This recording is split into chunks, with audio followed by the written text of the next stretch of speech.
चलो अब देखो, अपने होमवर्क में एक तो बायोमोलिक्यूल्स था, एक एरो, हाँ ओवन और एक एरोमेटिक। पहले आप बायोमोलिक्यूल्स निकालो देखो।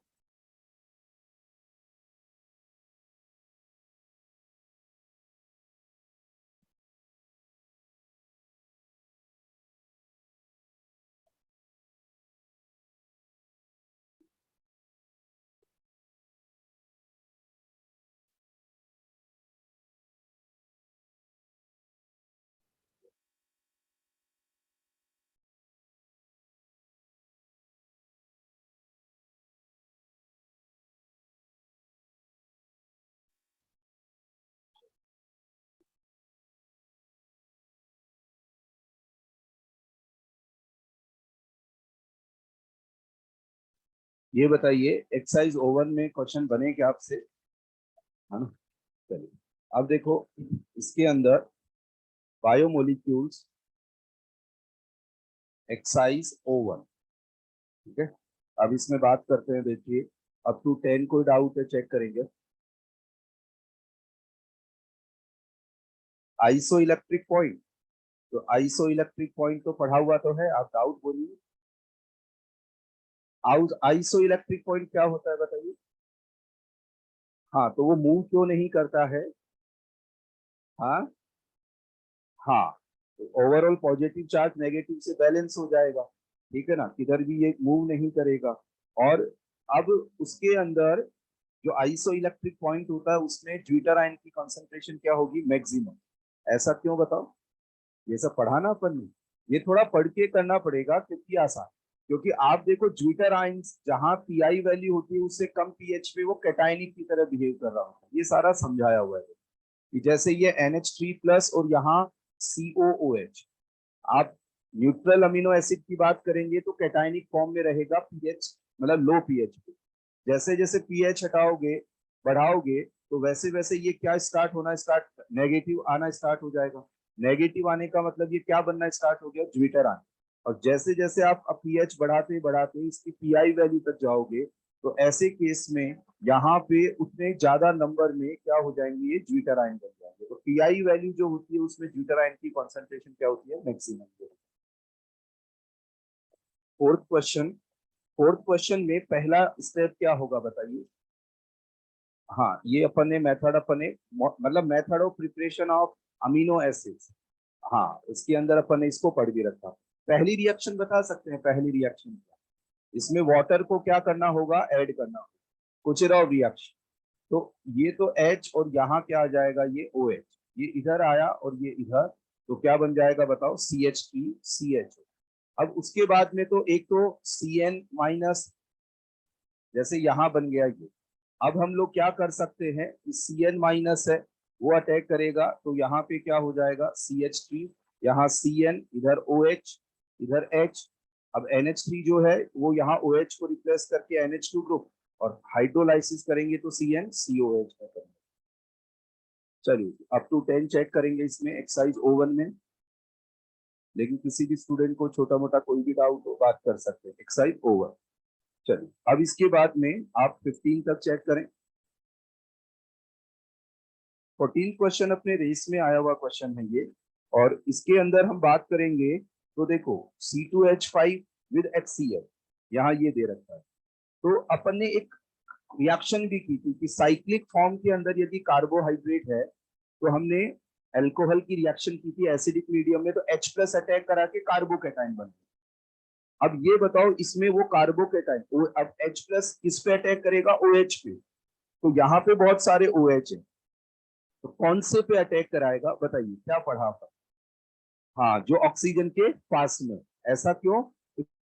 टाइम बनेगा तो वो बैक बॉन्डिंग से स्टेबल हो। याद आ रहा है ना? ये जो राइट साइड वाली रिंग है, क्वेश्चन नंबर 14 में राइट साइड वाली रिंग है, इसमें नीचे जो OH दे रखा है एक्सियल पोजीशन पे, वो OH हटेगा H+ के अटैक करने पर, क्योंकि वहां पे जो कार्बोकेटाइन बनेगा बैक बॉन्डिंग से स्टेबल होगा।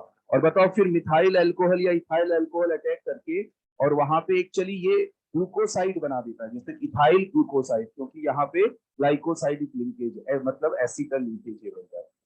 कर सकेंगे, है ना? 15 तक और चेक करिएगा, किसी में कोई डाउट हो तो। 13 क्वेश्चन, 13 क्वेश्चन में यहाँ पे यदि इसमें देखें which one of the statement concerning the equilibrium shown here is true. अब इसमें हो क्या रहा है ये बात देखनी पड़ेगी। तो अब एक सेकंड,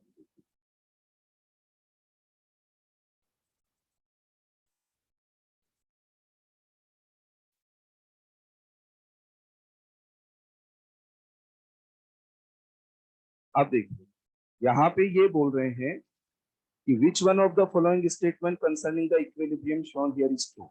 अब एक बात ये देखो कि यदि हमें ये देखना हो कि जो पहली वाली यूनिट है उसमें देखो जो लिंकेज वाला कार्बन है, आप गौर करिएगा पहली वाली जो इसके अंदर यूनिट दे रखी है उसमें लिंकेज वाला कार्बन पे OH एक्सियल पोजीशन पे नीचे की तरफ, और यहाँ पे जो CH2OH है वो कहाँ है, ऊपर की तरफ। तो बताओ ये कौन सी यूनिट है, अल्फा। बोलो समझ आया क्या है ना, कि पहले वाले जो है उसमें ये अल्फा यूनिट है, और जो सेकंड वाला यूनिट है वो कौन सा है, बीटा। आप इसमें कैसे देख सकते हैं, OH एंड CH2OH को देखो, CH2OH तो इस पूरी स्ट्रक्चर में एक ही है, लेकिन OH कौन सा देखना है, लिंकेज वाला कार्बन। लिंकेज वाला कार्बन कौन सा होगा, जिसपे दो क्या लगे हुए हैं, ऑक्सीजन। तो जो एक्सियल पोजीशन पे, मैं ड्रॉ करके बताऊं या समझ गए कौन सा है ये, ठीक है। तो अब देखो एक यूनिट है अल्फा और दूसरी यूनिट है बीटा।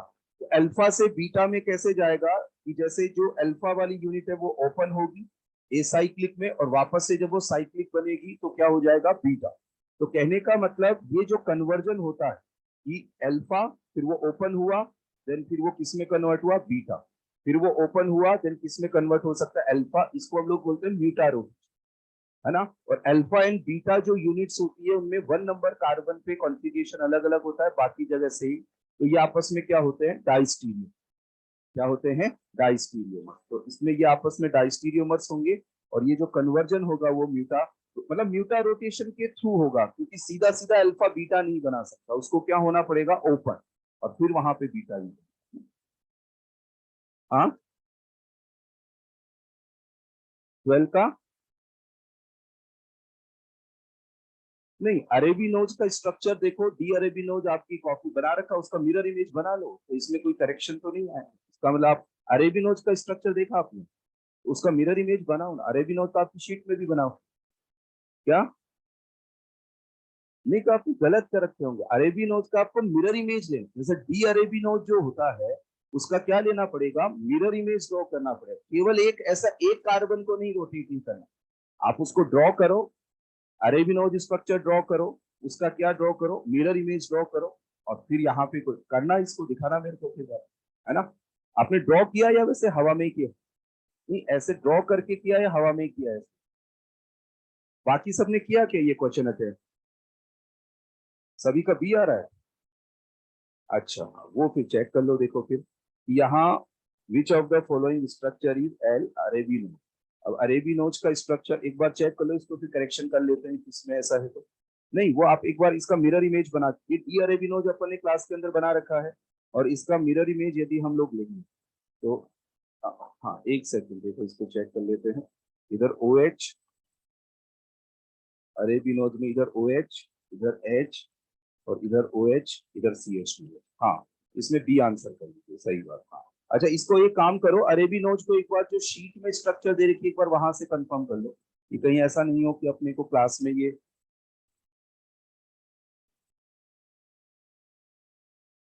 हाँ एक एक बार वही देखते, हाँ, एक बार, हाँ डी अरेबिनोज एक बार, हाँ हाँ, वो एक बार देख लीजिएगा एक बार, क्योंकि इसमें उल्टा ये, हाँ एक बार ना, अरेबिनोज यहाँ पे हाँ हाँ रुको रुको एक बार रुको। देखो सारे OH राइट साइड में है, वो क्या हो जाएगा, राइबोज। फिर उसके बाद में एक जो है OH लेफ्ट साइड में आया, तो अच्छा अपन ने क्या किया, एक सेकंड, एक सारी स्ट्रक्चर एक बार चेक कर लो, क्योंकि वो लिखने में ऐसा नहीं हो गया। तो ये जो होगा ना, जो अपन ने लास्ट में ये लिखा है, ये हो जाएगा जाइलोज, है ना। हाँ तो एक बार देखो करेक्शन कर लो एक बार नोट्स में इसमें, क्योंकि स्ट्रक्चर से रटना ही है, उसमें लिखाने में गड़बड़ हो गया थोड़ा सा। हाँ हाँ देखो इसको ऐसा कर लो, शीट के अंदर पहला जो अपनी कॉपी में जो पहला लिखा हुआ है राइबोस वो करेक्ट है, फिर उसके बाद में जो सेकंड वाला है ना, सेकंड वाले को आप लिख लो वहां अरेबिनोज, सेकंड वाले को कॉपी में आप ऐसा कर लो, सेकंड वाले को अरेबिनोज कर लीजिए, लिख लो आप लिखो एक बार, जो सेकंड वाला है उसको अरेबिनोज कर लो। अच्छा, अब एक बार जाइलोज को चेक करके देखिए, जाइलोज को हमने चेक किया तो यहाँ पे नहीं, वो लाइजोज, लास्ट नेक्स्ट लाइजोज, लाइजोज यहाँ पे सही लिखा हुआ है, और लास्ट वाले को क्या कर लीजिएगा, जाइलोज का। हाँ, ये थोड़ा उल्टा पुल्टा हो गया, हाँ ये थोड़ा इंटरचेंज हो गया लिखाने में, तो उसको करें। ठीक है, चलो अपन ने शीट से कंफर्म कर लिया यहाँ पे, तो सी करें।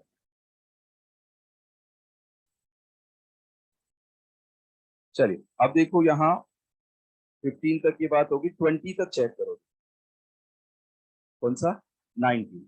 19 में D glucose exist in x different form. तो देखो ग्लूकोज जो है ना, एक तो अल्फा यूनिट में, एक बीटा में, और एक ओपन चेन में, है ना। तो इस तरह से टोटल कितनी फॉर्म हो गई इसकी? 3 फॉर्म। 25 तक चेक करें। 20, देखो 23 तो राइबोज अपन ने लिख रखा है नोट्स, और उसका HNO3 रिएक्शन, तो HNO3 क्या करेगा, एक तो CHO को किस में कन्वर्ट करेगा, COOH, और एक 1 डिग्री अल्कोहल को COOH। सॉल्व कर लीजिएगा, राइबोज लिखा हुआ होगा पेंटोज शुगर के अंदर वहां। अच्छा, 24 का एक, ये 24 एक तो क्वेश्चन करो, एक बात बताओ, जैसे फर्स्ट वाली स्ट्रक्चर जो है वो यहाँ एल्डोज है, अब ये बताओ इससे सेकंड वाला कैसे बना स्ट्रक्चर? ये तो पूरा अपन ने एक पूरा क्लास के अंदर लिखा भी था। तो क्या करना पड़ेगा, टॉटोमेरिक, टॉटोमेरिक में कौन सा कार्बन इन्वॉल्व हुआ? सेकंड नंबर वाला जो कार्बन है वो यहाँ शिफ्ट होकर क्या बनाएगा, टॉटोमर ये बनाएगा। अब ये बताओ फर्स्ट स्ट्रक्चर में सेकंड कार्बन है वो काइरल कार्बन, लेकिन जब उसका इनोल फॉर्म बनेगा सेकंड वाला, तो अब बताओ क्या वो कार्बन काइरल होगा क्या? नहीं। तो एक्चुअली इनोलाइजेशन के थ्रू क्या हुआ कि अब उसका कोई कॉन्फ़िगरेशन नहीं है, जबकि पहले क्या था, उसका कोई कॉन्फ़िगरेशन। अब ये समझ में आया क्या इससे इनोल कैसे बना? समझ रहे हैं, एच शिफ्ट, ये तो पूरा प्रोसेस हमने पढ़ा है ना। तो यहाँ पे 24 के फर्स्ट वाले में जो सेकंड नंबर कार्बन है वहां से एच प्रोटोमेम शो करेगा CHO के साथ, तो जो सेकंड नंबर कार्बन का कॉन्फ़िगरेशन था वो अब कार्बन एक आइडियल कार्बन ये हो जाएगा। फिर वापस से जब ऊपर वाला H वापस से अटैक करेगा, देखो मैं लिखकर यहाँ पे बात कर सकते हैं कि जैसे CH डबल बॉन्ड O, यहाँ H, और इधर यहाँ पे क्या दे रखा है, OH, और बाकी का कॉन्फ़िगरेशन। अभी ये काइरल कार्बन, लेकिन अब जैसे जैसे ही यहाँ पे ये बना, अब ये काइरल नहीं रहा, यहाँ क्या आ जाएगा, डबल बॉन्ड, यहाँ C, और ये क्या आ जाएगा, OH, और यहाँ पे आ गया R। अब ये काइरल नहीं रहा, और अब क्योंकि ये sp2 हाइब्रिडाइज है, अब जब वापस से ये यहाँ से यहाँ पे आए, तो यहाँ दो पॉसिबिलिटी हो सकती है, तो R भी हो सकता है और एक S भी हो सकता है, मतलब एक तो जैसा पहला ही कॉन्फ़िगरेशन था वैसा भी हो सकता है, तो वही बन जाएगा, जैसे ग्लूकोज है तो ग्लूकोज का ग्लूकोज ही बन जाएगा, या फिर ऐसा हो सकता है जब यहाँ पे आए तो ये इसका ग्लूकोज का C2 एपीमर बन जाए, है ना, मेनोज यहाँ बन जाए, और एक यदि ये हाइड्रोजन इधर से इधर जाए तो क्या बन जाए, फ्रक्टोज, ये है ना। तो ये इनोलाइजेशन के थ्रू इसका कॉन्फ़िगरेशन फिक्स नहीं रहेगा। और कोई 25 तक चेक कर लीजिए। 25 क्वेश्चन, व्हेन मिथाइल डी ग्लूको पाइरेनोसाइड, देखो क्या है, देखो पाइरेनोज स्ट्रक्चर ये है, ठीक है, ये पाइरेनोज स्ट्रक्चर, और यहाँ पाइरेनोज स्ट्रक्चर में जैसे हमने यहाँ रखा OH, इधर OH, यहाँ ऊपर OH, यहाँ नीचे, और इधर बताओ क्या हो जाएगा, CH2OH। अब इसमें ग्लूकोसाइड कब बनता है, जब हम लोग मिथाइल अल्कोहल के साथ रिएक्शन करवाते हैं। आप देखो आपके नोट्स में साइक्लिक फॉर्म के अंदर रिएक्शन जो यहाँ पे दे रखी है, तो इस केस में क्या होगा, यहाँ पे H+ अटैक करेगा, इधर से ये हट जाएगा, कार्बोकेटाइन बना, कौन अटैक करेगा, मिथाइल अल्कोहल। तो ऐसे केस में हम ये कह सकते हैं कि यहाँ क्या आ जाएगा, OCH3, इधर क्या आया, OH, इधर यहाँ ये आया, इधर OH, और इधर क्या आ गया, CH2OH। ये ग्लूकोसाइड यहाँ हो जाता है, मतलब यहाँ पे जो लिंकेज है ये एसिटल लिंकेज ये हो जाए। अब इसके बाद में HiO4, HiO4 में क्या होगा, जहां लगातार कार्बन पे OH आता है, एक तो ये कहां से कट हो सकता है, यहाँ से, और एक कहां से कट हो सकता है, यहाँ से। अब ये हमें क्या पता कि साइक्लिक फॉर्म में ही बनाना है, क्योंकि इन्होंने टर्म काम में लिए क्या, पाइरेनोसाइड। है ना। पाइरेन स्ट्रक्चर पे इसको बना के, और ग्लूकोसाइड क्या हो जाता है जब हम लोग इसको किसके साथ रिएक्ट कराते हैं, मिथाइल अल्कोहल के साथ या अल्कोहल के साथ। तो दो जगह कट लगेगा, क्योंकि देखो यहाँ और यहाँ लगातार कार्बन पे OH नहीं है। HiO4 कहाँ से कट लगाता है, जहां लगातार कार्बन पे बताओ क्या है, OH है, वहां से ये कट। 25 तक और कोई डाउट हो तो देखिएगा। अच्छा 30 तक चेक कर सकते हैं। 29 क्वेश्चन पे एक बार ट्राई करें सभी बच्चे। ग्लूकोज जो है उससे ओसा जोन बनाए, तो ओसा जोन बनाना थोड़ा सा डायरेक्टली आए तो बढ़िया है। अब ओसा जोन में देखो क्या हो जाएगा, CH double bond N, NH यहाँ क्या हो गया PH, तो C double bond N, NH यहाँ PH, और बताओ यहाँ पे रिमेनिंग पार्ट यहाँ। तो यहाँ जो पहला स्टेप है P, वो ये हो गया। अब हाइड्रोलाइसिस, अब देखो ये अमोनिया डेरिवेटिव वाली रिएक्शन है, तो हाइड्रोलाइसिस करेंगे तो वापस से क्या बन जाएंगे, कार्बोनिल ग्रुप यहाँ पे ये। तो यहाँ हाइड्रोलाइसिस करेंगे तो ये बन जाएगा CH double bond O, C double bond O, और जो भी रिमेनिंग पार्ट है आप उसको रख दीजिए, मार्कर थोड़ा लग दीजिए ना, चल गया। और ये जैसे ये यहाँ पे आ गया। अब इसके बाद में दे रखा है जिंक विद एसिटिक एसिड। अब जिंक विद एसिटिक एसिड देखो यार, ये जो है ना, ये थोड़ा सा, अब वैसे तो ये एल्काइल हैलाइड वगैरह को रिड्यूस करता है, एल्केन वगैरह में, इन सब में काम आता है। और अभी क्या है कि यदि हम लोग कार्बोनिल कंपाउंड की रिस्पेक्ट में यहाँ बात करें, तो ऐसे केस में ये जो एल्डिहाइड है, इसको यहाँ पे इसके लिए ये लिख सकते हैं कि जो एल्डिहाइड है ये इसको क्या करे, मतलब एक रिड्यूसिंग एजेंट है, और रिड्यूसिंग एजेंट है तो ये क्या करेगा, इसको जो एल्डिहाइड एंड कीटोन में ये इसको रिड्यूस कर देता है, इसको एल्डिहाइडिक। तो इसको यदि हम रिड्यूस कर दें, जैसे इसके अंदर आगे बस यहाँ पे क्या दे रखा है कि यहाँ जिंक विद एसिटिक एसिड, तो इसके लिए ऐसा लिख, जैसे देखो ब्रोमीन वाटर, ब्रोमीन वाटर केवल किसको ऑक्सीडाइज करता है बताओ, CHO, इसके लिए स्पेसिफिक है ब्रोमीन वाटर। जनरली तो क्या रहता है, ये इनके लिए रहते ही नहीं, ये रहते हैं एल्कीन एल्काइन, इन सब के लिए रहता है। लेकिन यदि कार्बोनिल में बात करें तो केवल एल्डिहाइड, कीटोन वगैरह को नहीं। ऐसे ही यहाँ इसके लिए जिंक विद एसिटिक एसिड भी आप ध्यान रख सकते हैं कि इससे इसमें कन्वर्ट, मतलब इसको, ये तो ऑक्सीडाइजिंग रिएजेंट होता है, ये क्या कर देता है, रिड्यूस कर देता है इसको, और इसमें कन्वर्ट कर देगा CH2OH। तो ये आप लिख लो, तो अब यहाँ CH2OH में कन्वर्ट करके और जो प्रोडक्ट बनेगा उसको आप लिख सकते हैं। चलिए 30 तक और चेक कर सकते हैं आप।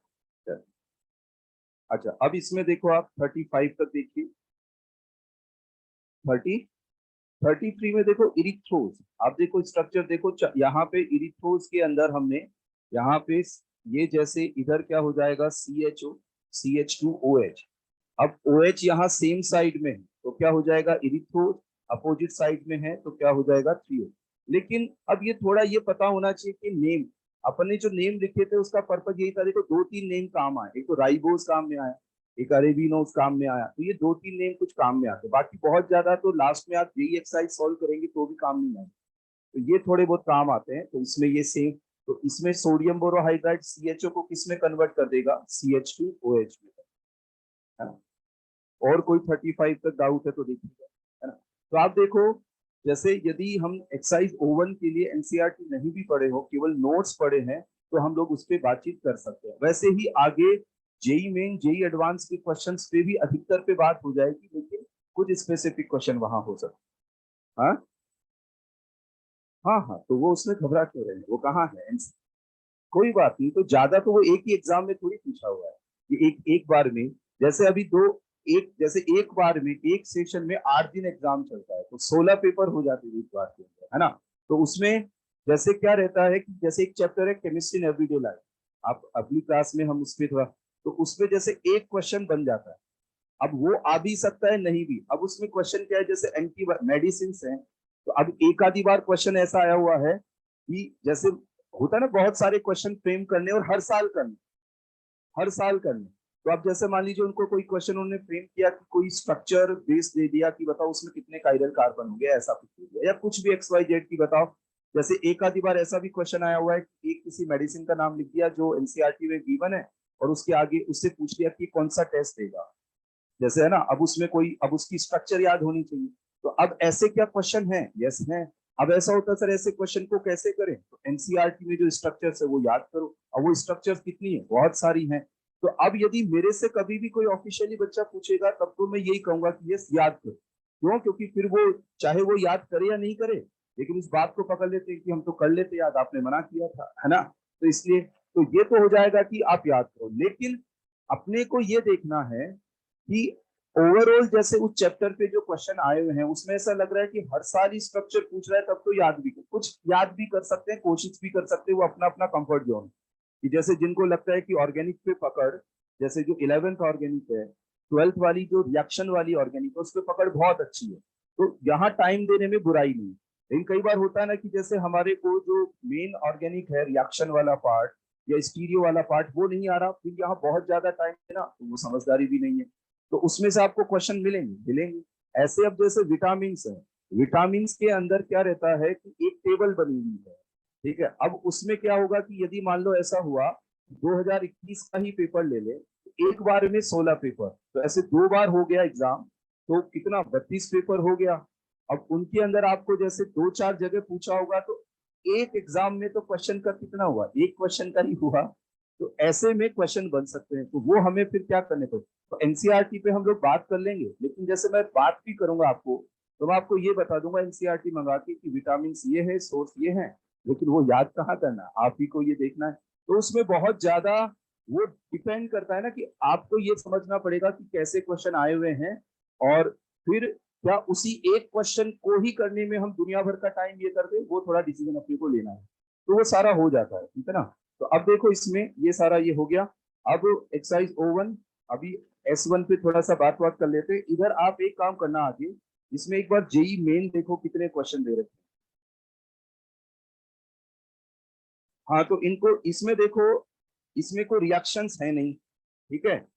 रिएक्शंस इसमें है नहीं, इसमें कुछ क्वेश्चन जो एनसीईआरटी बेस्ड हो, जैसे विटामिन वगैरह के लिए सारे, वो सीधे याद करने हैं। जैसे कोई सोर्स है या बताओ इसमें कौन सा विटामिन होगा, या कोई है ना इस तरह का कोई क्वेश्चन होगा, वो सीधा याद करना। तो आप ये वाला एक बार एक्सरसाइज करो, यही मेन वाली एक्सरसाइज करो, इसमें आप थोड़ा सा देख दे अब इसमें को। हाँ इसमें कर सक बताओ कर सकेंगे, है ना। अच्छा इसमें कोई क्वेश्चन एनसीईआरटी से वहां आपने कोई जैसे मान लो विटामिन का क्वेश्चन उसको मार्क कर लिया, तो आप उसमें पूछ, हाँ उसमें मतलब जो भी उसका आंसर है उसको याद करना है, बस वो वाली बात। तो आप इसको थोड़ा ट्राई करो, तो जेई मेन पे हम बात कर लेते हैं। अभी देखो थोड़ा सा हम एरोमेटिक पे एक बार S1 निकालिए।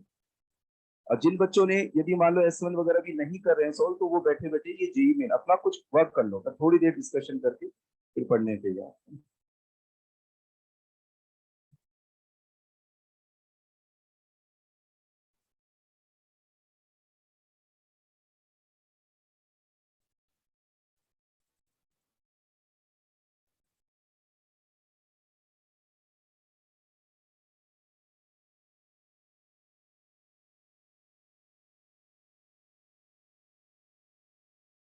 चलिए अब देखिए S1 में आइएगा। S1 में यहाँ क्वेश्चन नंबर 4 तक कोई डाउट है देखिए, और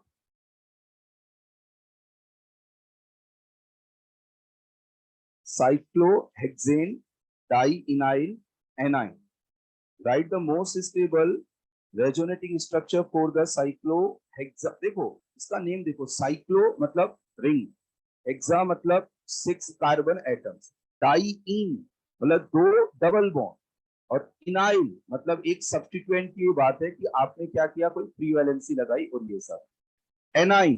अब वो एनाइन डाई इलाइन एलाइन मतलब यहाँ पे जैसे मतलब ये हो गया, जैसे देखो ये मिथेन है, अब इसमें एक एच हटा के यहाँ नेगेटिव चार्ज मतलब मिथाइल एनाइन, इस तरह की बात। तो अब देखो ये क्या है क्वेश्चन में, इसके अंदर इसके अंदर यहाँ दे रखा है, write the most stable resonating form of this one by the reaction with methoxide ion with fluoro nitrobenzene orthofluoro. अब जब इसको पढ़ते हैं ना, तो फिर क्वेश्चन आराम से यहाँ समझ में आ जाता है कि यहाँ तो फ्लोरीन है, यहाँ क्या हुआ NO2, और इसके अंदर क्या किया हमने, ये पाई बॉन्ड यहाँ। बताओ ये रिएक्शन कौन सी, SN2AR, SN2AR। अब इसकी मैक्निम अपने लिखी हुई है कि अपन कहाँ पे अटैक करेंगे, जहां पे क्या लगा हुआ हो फ्लोरीन, और ये उठकर नेगेटिव चार्ज कहाँ आ जाएगा, इस जगह आ जाएगा। तो ऐसे केस में जैसे ये आ गया यहाँ फ्लोरीन, इधर आ गया OCH3, बताओ यहाँ पे कैसा चार्ज आ गया, नेगेटिव। ये डबल बॉन्ड O और ये यहाँ पे आया, तो देखो ये साइक्लोहेक्सेन और यहाँ दो डबल बॉन्ड, इसके लिए डाईईन और ये एनाइन ये बना। अब इसका स्टेबल फॉर्म बनाना, जैसे इसकी रेजोनेटिंग स्ट्रक्चर ड्रॉ करें, तो बताओ नेगेटिव चार्ज कहाँ चला जाएगा, ऑक्सीजन पे। तो कार्बन एंड ऑक्सीजन, बताओ नेगेटिव चार्ज मोर स्टेबल कहाँ होगा, ऑक्सीजन पे। तो अपने को यहाँ क्वेश्चन ये है कि एनाइन का स्टेबल फॉर्म बना। ये सब्जेक्टिव प्रैक्टिस है, ये सब्जेक्टिव प्रैक्टिस है, और सब्जेक्टिव प्रैक्टिस बच्चे को मतलब इसके लिए है कि उनका ऑब्जेक्टिव में बिल्कुल कमांड है या अच्छे से उसने कर लिया, तो और मतलब सब्जेक्टिवली सोचने के लिए ये। तो इन क्वेश्चंस में बुराई नहीं है, लेकिन यहाँ क्वेश्चंस में गड़बड़ तब होगी जब आप एक्सरसाइज O1 नहीं कर रहे, जेई मेन जेई एडवांस नहीं करके सीधा सब्जेक्टिव करोगे तो आपको फायदा नहीं मिलेगा। जैसा आप किसी क्वेश्चन में उलझ गए और आप बहुत टाइम उन पे वेस्ट कर रहे हो बहुत, तो फिर टाइम बहुत ज्यादा लग जाएगा, प्रैक्टिस होगी कम, क्योंकि हमने जैसे 4-5 घंटे में 3-4 क्वेश्चन सोल्व किए, तो गलत प्रैक्टिस होगी। लेकिन आपने एक्सरसाइज O1 किया, जेई मेन जेई एडवांस किया, फिर और प्रैक्टिस के लिए बिल्कुल इन सब पे जा सकते। ठीक है, तो यहाँ पे इसकी रेजोनेटिंग स्ट्रक्चर ड्रॉ करी, ऑक्सीजन पे नेगेटिव चार्ज है। चलिए अप टू 4 और कोई डाउट है चेक कर सकते हैं, मतलब किसी क्योंकि सब्जेक्टिव है तो किसी क्वेश्चन का कोई पार्ट वार्ट है तो वो देख लीजिए। क्वेश्चन नंबर 5 में 1 to 7 किसी भी स्टेटमेंट में डाउट है पूछ सकते हैं, आपने ट्राई किया हो और आपको किसी भी स्टेटमेंट में थोड़ा सा भी कोई भी कंफ्यूजन है आप पूछ सकते हैं। चलिए अब उसके बाद में क्वेश्चन नंबर 6, इसमें आप पूछ सकते हैं किसी में भी कोई में भी जज करने में दिक्कत हो। इसमें भी कौन सी रिएक्शन है बताओ, SN2AR। बस इसमें इतना ध्यान रखना पड़ेगा कि फ्लोरीन क्लोरीन ब्रोमीन आयोडीन वाले केस में लिविंग ग्रुप, मतलब लिविंग ग्रुप से नहीं देखना है, रिएक्टिविटी फ्लोरीन वाले केस में ज्यादा होगा। तो इसका जो आंसर होगा 6 का वो फर्स्ट थर्ड एंड 6 वाला होगा। अच्छा 7th क्वेश्चन में किसी रिएक्शन में किसी को कुछ पूछना हो, कौन सा, जी देखिए, जी यहाँ पे आइसोमराइजेशन वाला ही प्रोसेस है। जैसे एक बार हमने इस तरह की बात देखी थी कि यहाँ पे जैसे ऑर्थो, जैसे एक ऐसा होता ना कि ऑर्थो पे या पैराजाइलिन, इस तरह से ये ऑर्थो या फिर पैराजाइलिन, तो यदि उसको हम हीट करते तो बताओ वो कहाँ चला जाता है, मेटा पोजीशन पे चला जाता है। याद है जाइलिन वाला केस है ना। तो यहाँ क्या होता है कि यदि हम लोग H+ मिला के हीट करें या वैसे है ना, तो इसमें क्या होता है कि ये क्या करता है, ऑर्थो पैरा डायरेक्टिंग होता है, तो H+ क्या प्रमोट होता रहता है अटैक करने को यहाँ। लेकिन जैसे ही यहाँ पैरा पे चला जाएगा, मतलब अब जैसे ये मेटा पे चला गया तो ये ऑर्थो पैरा डायरेक्टिंग, वहां कोई ग्रुप नहीं लगा तो फर्दर रिएक्शन नहीं। तो ऐसे ही यहाँ क्या होता है कि यदि कभी ऐसा होना 3 ग्रुप लगे हुए हैं, जैसे इस तरह से कोई 3 ग्रुप लगे और आपको दे दिया H+ विद हिटिंग, तो इनको भी क्या तीनों को इस तरह की पोजीशन पे ले लो, वहां 1-3-5 तो ये आइसोमराइजेशन। तो इसमें जी वाला जो है वो तो प्रोसेस क्या है, करेक्ट प्रोसेस, वो तो यहाँ पे क्या 1-3-5 पोजीशन पे लेके चला जाए। इन 7th में और कोई डाउट है देख लीजिए, 7th का, 7th के इसके अंदर देखो, यहाँ कितने स्टेटमेंट्स यहाँ पे देखो, यहाँ पे यदि देखा जाए तो इसमें आंसर में कौन, देखो A B, लेकिन नहीं ये इसको आप करेक्ट, इसमें कितने स्टेटमेंट्स इनकरेक्ट दे रखे हैं इसके आंसर में, देखिए A B E F, नहीं नहीं, यहाँ देखो इसमें करेक्शन देखो, क्वेश्चन में इनकरेक्टली मैच, ए जो होगा इनकरेक्ट क्यों होगा बताओ, क्योंकि NO2 जो रहेगा वो डीएक्टिवेटिंग ग्रुप है, तो क्या रिएक्शन देगा ये, नहीं। तो ए आंसर दे रखा है वो इनकरेक्ट है। अच्छा उसके बाद में बताओ क्या दे रखा है, बी, बी वाला बताओ क्या फ्रीडल क्राफ्ट रिएक्शन देगा क्या, नहीं। फ्रीडल क्राफ्ट रिएक्शन क्यों नहीं देगा ये, क्योंकि NH2 ग्रुप है, तो ये इनकरेक्ट, तो बी इनकरेक्ट दे रखा है। ठीक है, फिर ई वाला, देखो ई वाला बताओ क्यों, क्योंकि वहां पे कौन सी रिएक्शन होगी, एसिड बेस। लेकिन देखो अब इसमें आते हैं, इसके अंदर यदि आप बात करोगे ना डी वाला, तो डी वाला भी देखो डी वाले में मेजर प्रोडक्ट फर्स्ट वाला बता रखा है ना, तो ये इनकरेक्ट है, क्योंकि मेजर कौन सा होगा यहाँ, सेकंड वाला। क्यों होगा बताओ, क्योंकि इसमें तो 3 ग्रुप, बताइए क्या आ रहा है, लगातार यार। तो आप यहाँ डी भी इसमें क्वेश्चन में करेक्शन, डी जो है वो इनकरेक्ट है, क्योंकि मेजर कौन सा वाला बनेगा, सेकंड वाला। ठीक है, डी जो है वो इनकरेक्ट है, क्यों, क्योंकि मेजर सेकंड वाला। और मैं बताता हूं आपको, जो सी है उसमें भी गड़बड़, सी भी इनकरेक्ट है, क्यों देखिएगा इस क्वेश्चन में करेक्शन में, अभी देखो सी वाले में क्या है, इथाइल एल्कोहल और रिएक्ट विद NaI, और यहाँ पे दे रखा है कॉन्सेंट्रेटेड H2SO4, कॉन्सेंट्रेटेड H2SO। तो इसके अंदर एक्चुअली क्या रहता है कि ये जो H प्लस अटैक करेगा यहाँ पे, जैसे यहाँ पे क्या हुआ, H प्लस ने अटैक किया तो यहाँ आया पॉजिटिव चार्ज, अब इस पे कौन अटैक करेगा, I माइनस, यहां से ये गया, बताओ क्या बना, इथाइल आयोडाइड प्लस H2। अब देखो इसके अंदर एक क्या रहता है कि यहाँ जो H2O और इधर, जैसे ये जो रिएक्टेंट साइड है इसके अंदर है इथाइल एल्कोहल और इधर यहाँ पे कौन है, H2O। तो यहाँ जो H2O जो होता है ये स्ट्रॉन्ग एसिड होता है, स्ट्रॉन्ग एसिड, इसके कंपेयर में इथाइल अल्कोहल के कंपेयर में, तो ये रिएक्शन फिजिबल नहीं हो पाएगी क्योंकि प्रोडक्ट साइड में यहाँ पे क्या बन रहा है, H2O यहाँ पे ये बन रहा है। अच्छा एक और बात देखो, F को क्या दे रखा है इन्होंने, इनकरेक्ट। F इनकरेक्ट क्यों है बताओ, क्योंकि यहाँ पे एक प्रोडक्ट नहीं बनेगा, क्या बनेगा, मिक्सचर यहाँ पे है ना, मिक्सचर यहाँ बनेगा, एक ये बनेगा और एक इसकी क्या बन जाएगी, मिरर इमेज, क्योंकि जो ऊपर वाला ब्रोमिन टुवर्ड्स द व्यूअर है तो उसको अवे फ्रॉम द व्यूअर भी लगाना है। अच्छा एक, हाँ एफ यहाँ पे इनकरेक्ट है, जी यहाँ पे, जी में तो कोई 135 पोजीशन पे ये है तो यहाँ आइसोमराइजेशन होगा ही होगा, तो यहाँ पे ये वाला करेक्ट है जी। और एच को क्या दे रखा है, नहीं एच, एच वाला जो है ना, एच वाला जो हाई टेम्परेचर जो रहेगा ना, हाई टेम्परेचर, उस हाई टेम्परेचर पे टीसीपी, वैसे तो क्या रहता है कि जो नेफ्थेलीन है उसमें अल्फा पोजीशन वाला मेजर बनता है, लेकिन क्या रहता है इसके अंदर, जो ये जो है ना ये SO3H ग्रुप सल्फोनेशन, इसमें हाई टेम्परेचर पे क्या बनता है, TCP प्रोडक्ट।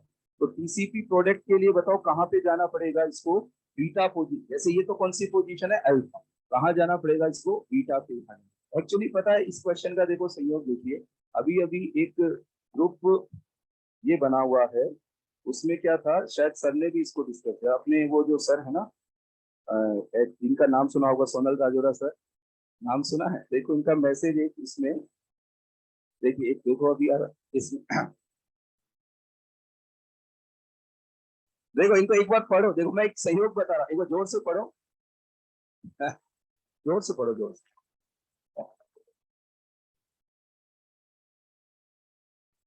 ये अभी क्या था, ये कितनी बजे का मैसेज, अभी 10 बजे का सुबह, तो सर को भी, सर ने भी डिस्कस किया होगा इसको। तो ये क्वेश्चन में क्या था कि वो इरर यहाँ पे होती है ना, क्वेश्चन नंबर देखो वही S1 का क्वेश्चन नंबर 7 ही है ना, हाँ। तो ये सर का भी इसमें ग्रुप में आया हुआ है, इसको करेक्ट भी करना। तो इसमें कुछ करेक्शन वो टाइप इरर वगैरह की वजह से, लेकिन ये जो है ना, जो ये S1 वाले क्वेश्चन में जो कॉम्प्लिकेशन क्रिएट किया है ना, S1 एक्सरसाइज वगैरह में ये सब क्वेश्चंस कोई सॉल्व करके और परेशान हो जाए, फिर उसके लिए टाइम वेस्टिंग है S1 सॉल्व करना, क्योंकि एग्जाम में आए हुए क्वेश्चन ऑब्जेक्टिव पैटर्न पे क्वेश्चन आते हैं, बढ़िया क्वेश्चन जो जेई एडवांस वाले, ये आप तभी करें जब आपको ज्यादा प्रैक्टिस करना और इनसे आपको कॉन्फिडेंस ये आए कि अच्छा ये माथा पची भी मैं करूं, बाकी इनसे परेशान होंगे तो फिर नुकसान ही होगा, फायदा नहीं होगा ये सब सॉल्व। हाँ हाँ, एक ये जी वाला जो है ना, इसके अलावा बाकी इनकरेक्ट यहाँ पे ये दे रहे हैं। जी वाला तो आइसोमराइज हो जाएगा एक्सप्रेस वाले केस में, बाकी यहाँ पे इनकरेक्ट है ना।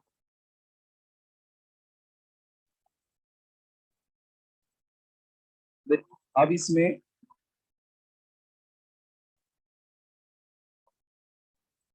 देखो पॉलीमर के अंदर एक बार आप कॉपी पे निकालो, पॉलीमर में अपने लास्ट के अंदर बायोडिग्रेडेबल पॉलीमर ये किया, अब ये खत्म है बात, यहाँ एक नोट लगा के, जो पॉली है,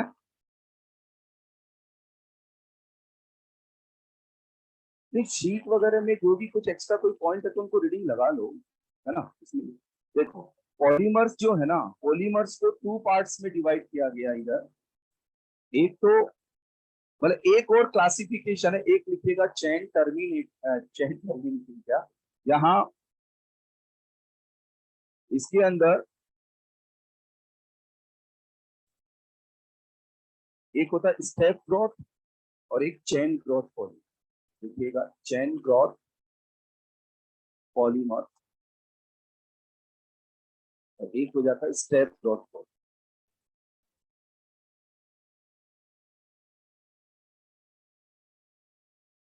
step growth and chain growth. अब इसमें क्या होता है एक बार सुनिएगा, फिर इस पे नोट्स बना रहे है ना, इस पे थोड़ा थ्योरी पॉइंट्स। देखो चेन ग्रोथ पॉलीमर्स में आप एग्जांपल लिखिएगा, एडिशन पॉलीमर इतना लिख लो जितना मैं बोर्ड पे भी लिखा हूं। चेन ग्रोथ पॉलीमराइजेशन या polymers and step growth polymer, तो इसमें एडिशन पॉलीमर इसका एग्जांपल आ जाता है, और इसमें एग्जांपल आ जाता है कंडेंसेशन।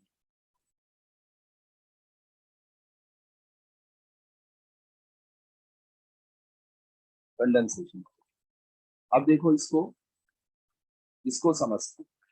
देखिएगा एडिशन पॉलीमराइजेशन के एग्जांपल देखोगे तो जैसे ये एल्कीन जो रहेगा, एल्कीन से जैसे मतलब इथीन से पॉलीथीन का बना और ये सब, तो एडिशन, अब आगे समझिएगा अपन फिर वैसे लिखेंगे।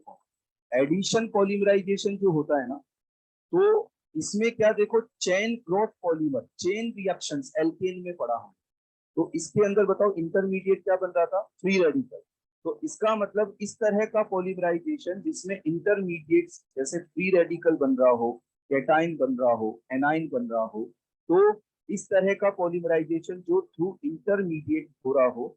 साथ में यहाँ क्या होता है देखो, जब इंटरमीडिएट बनता है, जैसे चेन रिएक्शंस हैं, चेन रिएक्शंस में पहला स्टेप कौन सा होता है बताओ, इनिशिएशन, उससे बना फ्री रेडिकल, और फिर आगे प्रोपेगेशन स्टेप स्टार्ट होता है। तो इसका मतलब चेन ग्रोथ पॉलीमर्स में क्या होता है कि जो आगे की स्टेप होती है वो अपनी प्रीवियस स्टेप पे डिपेंडेंट होती है। क्यों? क्योंकि इसमें क्या बन रहा होता है, इंटरमीडिएट। इसको आप ऐसे समझो जैसे SN1 रिएक्शन, बताओ पहली स्टेप में क्या बनेगा, कार्बोकेटाइन, और अगली स्टेप में न्यूक्लियोफाइल अटैक करा, तो अगली स्टेप तब होगी जब पहले कौन सी हो जाए, पहली स्टेप। तो इस तरह का पॉलीमराइजेशन जिसमें कि इंटरमीडिएट्स बने, साथ ही में कि जो नेक्स्ट स्टेप होती है अपनी प्रीवियस स्टेप पे डिपेंडेंट हो, तो बताओ इस तरह का पॉलीमराइजेशन को क्या बोलते हैं हम लोग, चेन ग्रोथ पॉलीमराइजेशन बोलते हैं। अब जब हम क्वेश्चंस करें तो हमें मैकेनिज्म वगैरह की जरूरत नहीं है इन सब। क्यों नहीं है? क्योंकि देखो मैकेनिज्म तो वही सब है कि ये जैसे पेरोक्साइड है, और पेरोक्साइड क्या हुआ, यहाँ से टूटा, फ्री रेडिकल बना। अब जैसे ये जो, अब ये हो गया एक तरह से इनिशिएशन स्टेप कि उसने रिएक्शन को स्टार्ट कर दिया। अब जैसे यहाँ है एल्कीन, अब एल्कीन यहाँ है तो देखो इधर फ्री रेडिकल बने, और ये क्या किया, इससे कनेक्ट हुआ यहाँ, तो इधर CH2, बताओ क्या बन गया यहाँ, CH2 डॉट। अच्छा फिर देखो आप ROCH2 डॉट, बताओ आगे किससे इंटरेक्ट हुआ, वो CH2 डबल बॉन्ड CH2 से, यहाँ से बॉन्ड टूटा, तो फिर से मतलब कुल मिला के ये है कि आगे से आगे, ये समझ में आ गया होगा। बताओ इन दोनों के बीच में बॉन्ड बनेगा, यहाँ क्या बन जाएगा, फ्री रेडिकल। तो ये प्रोपेगेशन स्टेप ऐसे ये होता है। तो एक्चुअल में अपने को जब क्वेश्चन करना होता है तो अपन ऐसे नहीं कनेक्ट करके, बताओ डबल बॉन्ड को क्या करते हैं, आगे से आगे शिफ्ट कर देते हैं। तो ये तो चेन ग्रोथ पॉलीमर, मतलब आप ये ध्यान रखो कि एडिशन पॉलीमराइजेशन चेन ग्रोथ होता है, और वो किसी इंटरमीडिएट के थ्रू है। अब देखो इसको समझना, स्टेप ग्रोथ, यहाँ पे आता है कंडेंसेशन पॉलीमराइजेशन। इसके अंदर क्या रहता है कि अब हर एक स्टेप इंडिपेंडेंट स्टेप होती है, अपना प्रीवियस स्टेप पे डिपेंड नहीं करनी है। क्या मतलब, जैसे कंडेंसेशन पॉलीमराइजेशन का एग्जांपल देखिए तो जैसे एस्टर लिंकेज बन रही है ना, जैसे हमने कोई टेरिलीन फॉर्मेशन किया, तो ग्लाइकोल लिया, इधर टेरेथेलिक एसिड लिया, तो अब एस्टर लिंकेज, दो मॉलिक्यूल मिले, एस्टर लिंकेज, फिर अगला मिला, फिर एस्टर लिंकेज। अब जैसे फिर अब ये वाली स्टेप है, इसमें जो एस्टर लिंकेज बन रही है, उस लिंकेज को इस बात से मतलब नहीं है कि उससे पहले लिंकेज बनी है या नहीं बनी है। हर स्टेप अपनी क्या होती है, इंडिपेंडेंट स्टेप। बोलो यार समझ आ रहा है? जैसे इसमें तो क्या रहता है, जब इंटरमीडिएट बनता है तब ये रहता है पहले इंटरमीडिएट बन जाए देन आगे का स्टेप। अब इसमें तो दो मॉलिक्यूल मिले, जब वो दो मॉलिक्यूल्स मिलकर यहाँ पे कंडेंसेशन पॉलीमराइजेशन कर रहे हैं, तो उसको इस बात से उस स्टेप पे कोई फर्क नहीं पड़ेगा कि इससे पहले इधर से यहाँ कुछ कनेक्ट होके आया है या नहीं आया। जैसे मान लीजिए COOH ग्रुप है, NH2 ग्रुप है, मिलकर बताइए क्या बना देंगे, एमाइड मिलकर यहाँ बना। तो बस थोड़ा सा ये नेम ध्यान रख सकते हैं कि कंडेंसेशन पॉलीमराइजेशन एक स्टेप ग्रोथ पॉलीमर होता है, क्योंकि इसमें स्टेप्स में रिएक्शन हर इंडिपेंडेंट स्टेप होगी अपनी, उसमें कोई दिक्कत ये नहीं है कि वो प्रीवियस स्टेप पे डिपेंडेंट हो। और जिसमें कि इंटरमीडिएट्स बन रहे हो, दैट मींस एडिशन पॉलीमराइजेशन, वो कौन सा होता है, चेन ग्रोथ यहाँ होता है। तो अपन इसमें थोड़ा लिखते हैं, देखो थोड़ा नोट्स लिखते हैं यहाँ। तो पहले क्लासिफाई करके आपने ये लिखा आप एक काम कर सकते हैं, एडिशन पॉलीमराइजेशन लिखकर, और वो एक बार थोड़ा सा ऐसे, या चलो पहले मैं लिखवाता हूँ फिर आप वो सब लिख दीजिएगा, कुछ पॉइंट्स आप लिखना।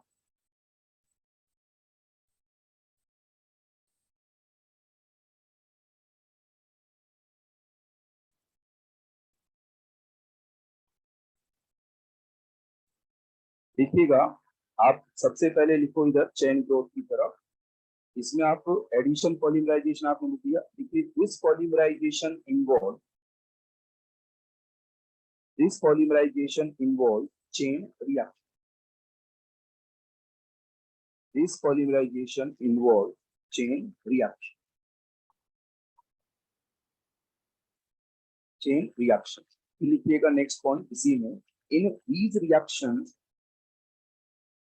in these reactions a reaction intermediate is formed, in these reactions a reaction intermediate is formed like R plus, R minus, R dot, etc.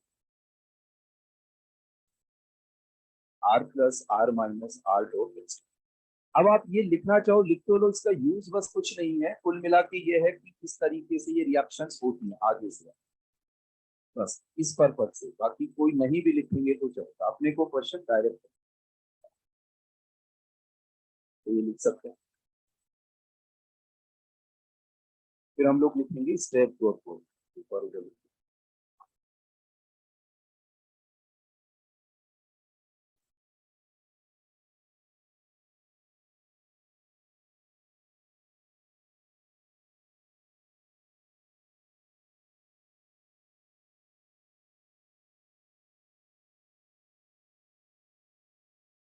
चलिए लिखिएगा स्टेप ग्रोथ पॉलीमर्स में, वो नहीं भी लिखे हैं तो फिर लिख लीजिएगा स्टेप ग्रोथ में। This polymerization takes place, this polymerization takes place in steps,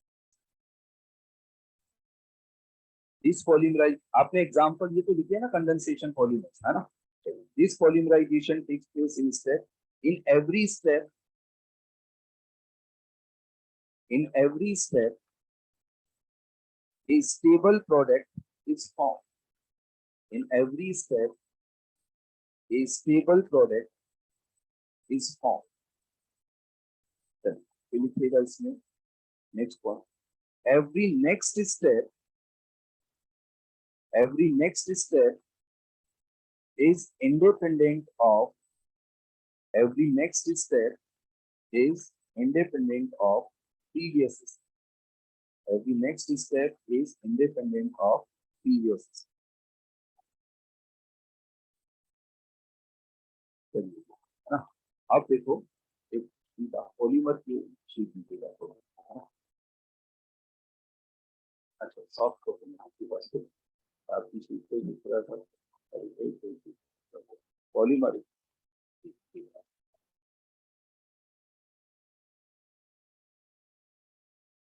देखो एक दो क्वेश्चंस करते हैं, आपके पास शीट है तो शीट निकाल लीजिए, इससे फिर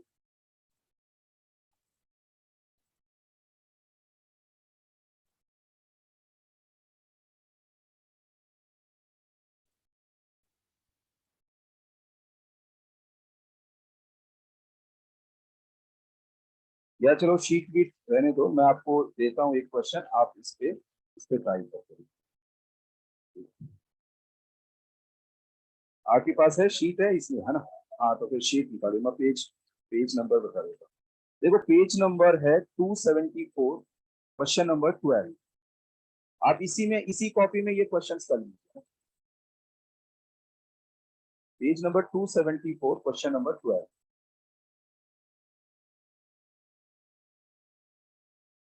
274 क्वेश्चन नंबर 12।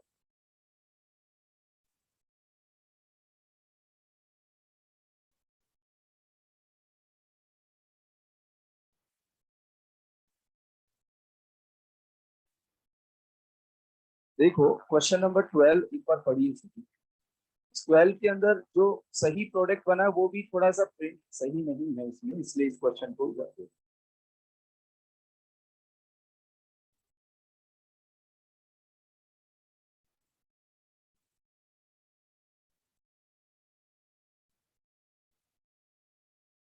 देखो अब अपनी कॉपी में भी लिख लो ऐसा क्वेश्चन नंबर 12 और ये सब देखिए यहाँ एक स्ट्रक्चर है ये, इधर क्या है Cl, ठीक है। अब देखो इधर क्या दे रखा है C डबल बॉन्ड O और यहाँ C, और इधर यहाँ दे रखा है NH2 और इधर यहाँ दे रखा है NH2 और ये क्या दे दिया डबल बॉन्ड O, जैसे ये। अब देखिए इसके अंदर दो बातें दे रखी है, तो ट्राईथाइल एन, ये तो एक बेस की तरह यहाँ पे एक बिहेव करे हिसाब से दे रखा है, एक नॉन पोलर एनवायरमेंट, और एक दे रखा है फ्री रेडिकल पॉलीमराइजेशन, मतलब फ्री रेडिकल्स बने ना तो उसके लिए ये रहता है कि भाई कोई पोलर सॉल्वेंट वगैरह ये नहीं होकर और इस तरीके का ये। तो अब इसमें अपने को क्या करना है, देखो जो ऑप्शंस हैं तो उससे एक बात तो समझ में आ गया, यहाँ पे लिखा हुआ है कि अपने को पॉलीमराइजेशन ये करना है। अब एक दो बातों को जवाब दीजिएगा, देखो यहाँ दो NH2 है, एक तो इसको बोलते हैं हम फर्स्ट और यहाँ ये है सेकंड। आप बता सकते हैं इनमें न्यूक्लियोफिलिसिटी ज्यादा किसकी होगी, फर्स्ट वाले, क्योंकि यहाँ तो लोन पेयर क्या हो रहा है डील हो, ठीक है, इसका मतलब इसकी न्यूक्लियोफिलिसिटी है, ठीक। अब यहाँ ये न्यूक्लियोफाइल है, अब ये बताओ कि क्या ये वाला Cl सब्स्टिट्यूट हो सकता है क्या, नहीं, क्यों नहीं हो सकता, क्योंकि क्या है पार्शियली डबल बॉन्ड करे। तो अब इसका मतलब यहाँ जो ये स्ट्रैप होगी ये यहाँ अटैक किया, इधर से ये हटा, कौन सी मैकेनिज्म बताओ, SN8। चलिए SN8 का प्रोडक्ट लिखिए सभी, करिए कॉपी में आप इसको। तो यहाँ ये किया हमने, ये Cl और इधर जैसे Cl के बाद में इसको थोड़ा सा ऐसे लिखिएगा C डबल बॉन्ड O, और फिर यहाँ पे NH और ये C double bond O NH, ऐसा एक बार ध्यान।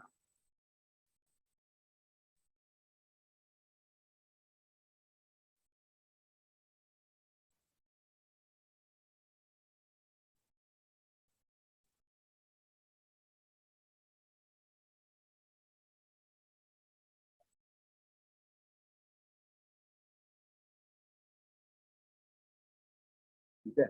अब अब देखो ये कनेक्ट करना आया क्या सभी को, है ना। अब देखो लिखा हुआ है फ्री रेडिकल पॉलीमराइजेशन, वो कब होगा जब एडिशन पॉलीमराइजेशन है ना, फ्री रेडिकल बनते। तो आप गौर करना, देखो यहाँ क्या है डबल बॉन्ड, क्या है बताओ यहाँ डबल, ऐसे बहुत सारी स्ट्रक्चर्स होंगी, एक बार यहाँ तक फ्री हो गए लिखिए, है ना। जैसे ऐसी बहुत सारी स्ट्रक्चर्स होंगी, तो बताओ एडिशन पॉलीमराइजेशन हम लोग करेंगे, जैसे फ्री रेडिकल्स बनकर आपस में कनेक्ट हो। तो हमने क्या सीखा बताओ, आगे से आगे क्या शिफ्ट कर दो पाई बॉन्ड। जैसे आप ऐसे ध्यान, ऐसा आप समझ सकते हैं कि सेम ऐसा स्ट्रक्चर लिखा हुआ है यहाँ Cl, और ये जो रिमेनिंग पूरा ग्रुप है इसको मैं लिख देता हूँ सपोज R। तो हम लोग यहाँ पे क्या करेंगे, देखो इस तरीके से करेंगे ना कि इस बॉन्ड को इधर से इधर शिफ्ट किया और इस बॉन्ड को आगे से आगे यहाँ पे शिफ्ट किया, और इधर से कोई मोलिक्यूल होगा तो यहाँ पे इधर की तरफ क्या हो जाएगा, ये बॉन्ड यहाँ पे ये आ जाएगा। बोलो यार समझ पा रहे हैं। तो बताओ जब बॉन्ड यहाँ से यहाँ शिफ्ट रह गया तो यहाँ तो कैसा बॉन्ड हो जाएगा, सिंगल बॉन्ड, इन दोनों के बीच में भी कैसा बॉन्ड हो जाएगा, सिंगल बॉन्ड, और यहाँ इधर भी कैसा हो जाएगा आगे सिंगल। समझ पा रहे हैं ये, है ना। तो इसका पॉलीमराइजेशन प्रोडक्ट में इस तरीके से कि डबल बॉन्ड इन्वॉल्व हो, और डबल बॉन्ड इन्वॉल्व होकर देखो यहाँ तक आप लिख चुके हैं, इसके आगे ये इधर से ये बॉन्ड बनाए और इधर से ये बॉन्ड बनाए, और बताओ ये वाला पार्ट क्या होता जाएगा, रिपीट यहाँ होता जाएगा। तो अब थोड़ा सा यहाँ आइडेंटिफाई करो कि इस तरीके का, हाँ फोर में भी देखो एक कमी क्या होगी, यहाँ पे क्या लिख लीजिएगा ऑक्सीजन, यहाँ पे ये लिख लेना। और तो एक यही क्वेश्चन एक जगह और, अच्छा इसमें देखो और भी लिखने, इसमें क्या कार्बन का नंबर, एक्चुअली वो टाइपिंग वो प्रिंटिंग एरर है, कार्बन का नंबर यहाँ पे गड़बड़ ये दे रखा है, इसलिए इसको करेक्ट कर लेना। देखो जैसे ये NH आया, NH के बाद में कार्बन है, फिर यहाँ पे बताओ क्या, एक तो क्या प्रिंट की हुआ है C डबल बॉन्ड, और फिर यहाँ एक एक्सेस में कार्बन, और वो प्रूफ रीड नहीं हो रखा है ये क्वेश्चन, वो जो वो क्योंकि एक जैसे ऑप्शन बनाने रहते हैं ना ऑपरेटर को भी, तो वो परेशान हो जाता है कि वो मतलब एक जैसा ही वो सारा ये करके, तो यहाँ पे ये करेक्शन आप कर लीजिएगा ना। ये देख लेना कि इसके हिसाब से फोर्थ ऑप्शन में करेक्ट ये कर लीजिए NH, यहाँ पे आया C double bond O NH2। तो ये क्वेश्चन तो अपनी मेन कॉपी के अंदर ही आप ये क्वेश्चन कर लीजिए। अब इसके बाद में एक और क्वेश्चन आप करके बताइए, क्वेश्चन नंबर 13। पहले अब आप ट्राई करो 13 पे, है ना, फिर बात करें।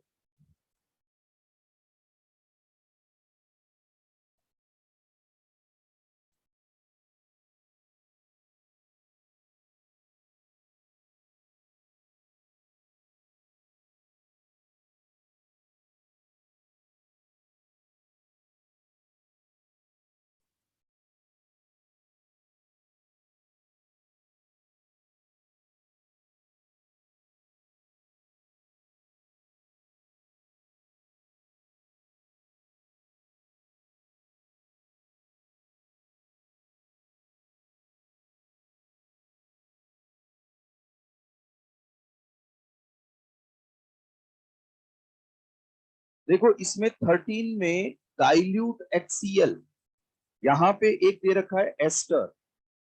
तो हम लोग जब H3O प्लस डाइल्यूट एसिड मिलाते हैं तो एस्टर का बताओ क्या हो जाता है? हाइड्रोलाइसिस।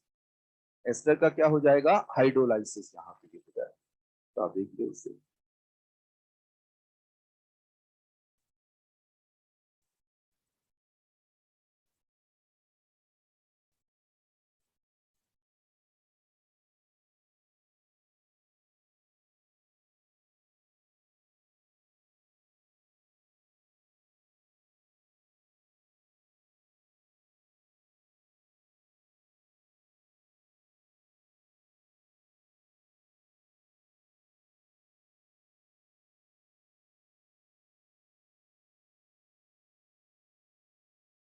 देखिए यहाँ एक स्ट्रक्चर ऐसी बनी हुई है, इधर यहाँ है, इधर पाई बॉन्ड, इधर पाई बॉन्ड, इधर यहाँ है OCH3, इधर क्या आया OH, और इधर ये आया OC डबल बॉन्ड O, और यहाँ CH, है ना? आगे अब देखो इसमें, इस क्वेश्चन में सबसे पहली जो स्टेप, देखो ऐसे दो तीन क्वेश्चन है जिनको थोड़ा सा प्रैक्टिस में लेना पड़ेगा और फिर आराम से यहाँ ये हो जाएगा। अभी आपको जैसा मैंने उस टाइम बताया कि अभी ऐसा लग सकता है बहुत सारे क्वेश्चन जैसे एक ही बार में एग्जाम में ये आए हुए, क्योंकि इसमें जैसे एक पर्टिकुलर 2021, लेकिन ये एक क्वेश्चन पर चैप्टर वेटेज रखते हैं। जैसे मान लो दो एक क्वेश्चन इस तरह के आ गए, मतलब ऐसा नहीं है कि कई बार जैसे होता है ना कि मैं थोड़ा जोर देता हूँ एनसीईआरटी एनसीईआरटी, तो मतलब ये नहीं है कि केवल एनसीईआरटी पढ़ने से पूरा पेपर ये बन जाना है। जो हमने पहले पढ़ा उसका अपना इंपॉर्टेंस है। एनसीईआरटी पढ़ने का फायदा किस बच्चे को मिलेगा एक्स्ट्रा? जब उसको वो सब चीजें आती हो तो एक्स्ट्रा क्वेश्चन सॉल्व करने के लिए। अब वो सब कुछ छोड़ के केवल एनसीईआरटी पढ़ के चले जाओगे तो वो जो एक दो एक्स्ट्रा हम लोग कवर करने की बात कर रहे थे वही कवर होंगे, बाकी सब छूट जाएगा ये सारा। तो इसलिए वो सब चीजें थोड़ा देखो, ये क्वेश्चन थोड़ा देखना रहेगा। देखो अब इसमें बताओ यहाँ से क्या किया, इसको हाइड्रोलाइज, बताओ यहाँ H और यहाँ क्या आ गया OH। अब देखो इसमें हमने एक स्ट्रक्चर ऐसे बनाई हुई, यहाँ ये बनाई, यहाँ पे ये आ गया, इधर OH, इधर OH, इधर OCH। ठीक है, अब इसके अंदर ये बता सकते हैं कि इसका प्लस एम कौन से OH पे जा रहा होगा, इस वाले। और एक क्योंकि ये यहाँ पे पैरा पे, और साथ ही में इस OH का भी इस पे क्या जा रहा है, प्लस है। तो देखिए मैं इस स्ट्रक्चर को ऐसे लिखता हूँ, ऐसे मैंने लिखा, और यहाँ पे जैसे क्या किया, ये OH कौन सा वाला, ये OH, और इसको मार्क कर दिया है। जस्ट पास वाले कार्बन पे इधर क्या आया, ये OH, और यहाँ पे इसके पैरा पोजीशन पे ऑर्थो मेटा पैरा, बताओ यहाँ क्या लगा हुआ है, OCH। देखो मैंने इसको मार्क इसलिए किया कि इन दोनों OH में इसकी न्यूक्लियोफिलिसिटी बताओ क्या होगी, ज्यादा, क्योंकि कौन सा इफेक्ट जा रहा है बताओ, प्लस है। अब यहाँ देखो ये हो गया HO, C double bond O, C double bond O, और ये H, बताओ ये OH और एसिड, बताओ क्या बन जाएगा यहाँ, एस्टर।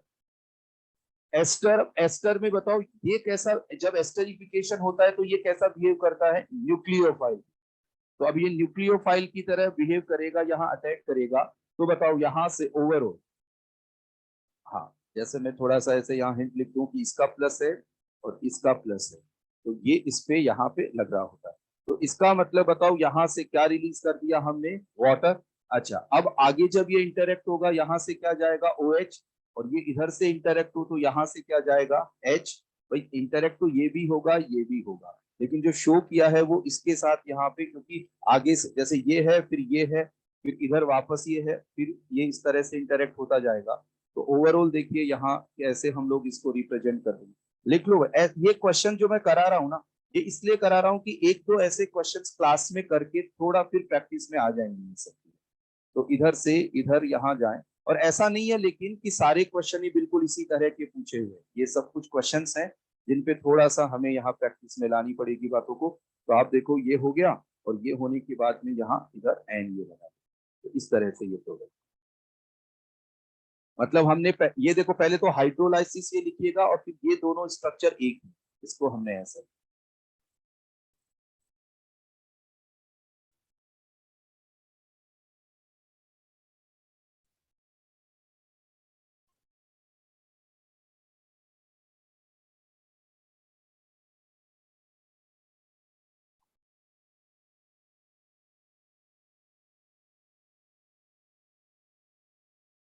इसको लिखने तक बताइएगा, एक दो क्वेश्चन और देखता हूँ मुझे।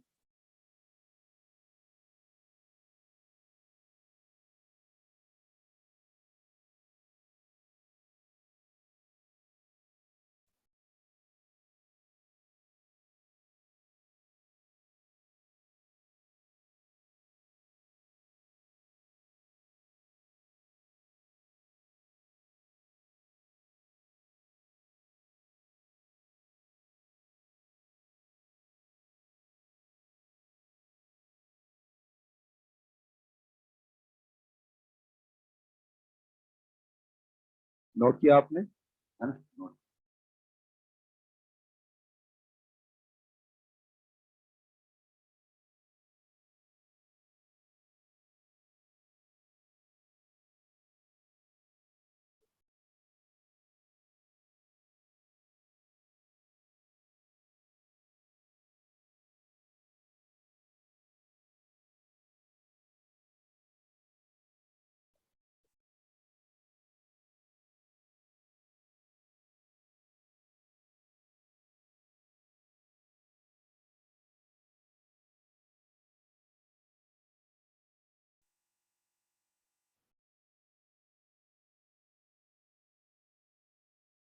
चलिए क्वेश्चन नंबर 14 आंसर देखेंगे नहीं लेकिन, है ना?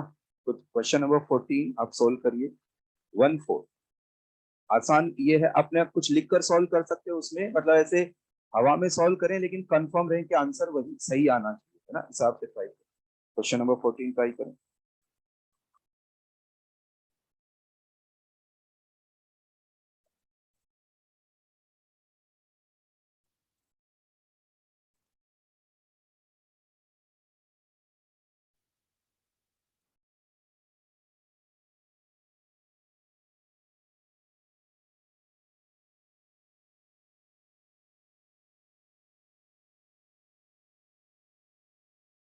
या सॉल्व, क्या आंसर करना चाहेंगे?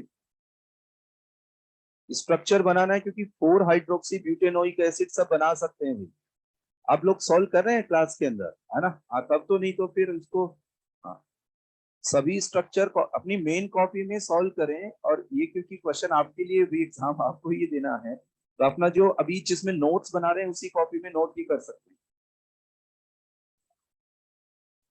4 हाइड्रोक्सी ब्यूटेनोइक एसिड। तो अब ये क्वेश्चन केवल इस वजह से गलत नहीं करें कि आपने कुछ कॉपी में लिखा नहीं, क्योंकि आदत में जाता है फिर, और एग्जाम में भी फिर ऐसे ही करते हैं। और सब इसको सही करके बताओ क्या आंसर कर रहे हैं 14 का। 14 का फर्स्ट करेक्ट आंसर। अपने को क्या करना, ब्यूटेनोइक एसिड और उसके 4th नंबर पे क्या लगाना, OH। अब आप सोच बताइए, जो COOH है उसका तो क्या हटा देना है, OH।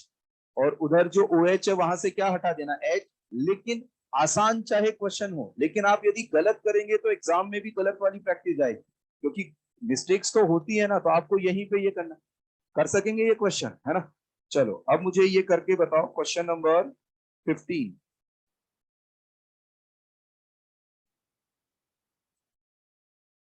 जल्दबाजी में गलत करना, इस हैबिट को खत्म करना है। तो आपको अभी थोड़ा क्वेश्चन पे, मतलब क्वेश्चन को नहीं लिखकर सॉल्व करके -1 लाना, ये तो बहुत गलत।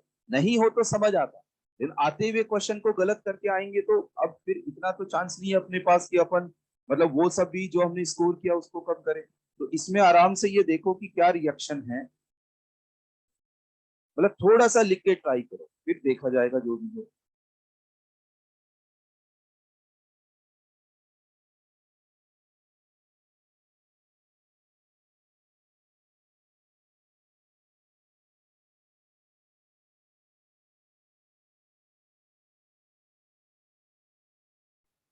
बताइए क्या। अच्छा सेकंड कैसे बताओ?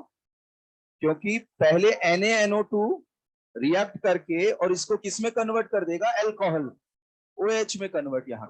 और फिर H2O, फिर इधर से OH, और इधर से क्या चला जाएगा, H चला जाएगा। बोलो समझ आ रहा है ये, है ना? यहाँ पे पहले रिएक्शन होगी और NH2 ग्रुप किसमें कन्वर्ट हो जाएगा, OH। क्वेश्चन नंबर 18 सॉल्व करिए। अब पूरा सॉल्यूशन चाहे आप घर पे नोट कर लेना, अभी थोड़ा थोड़ा हिंट आप देख लो कुछ क्वेश्चन।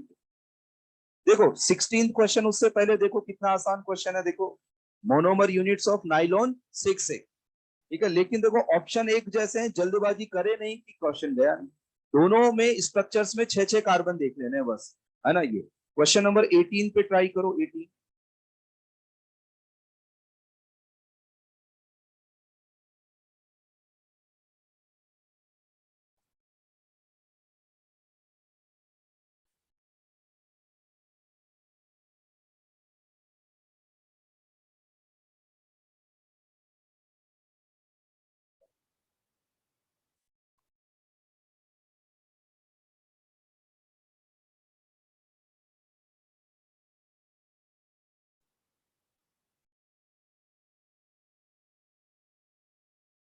बना क्या?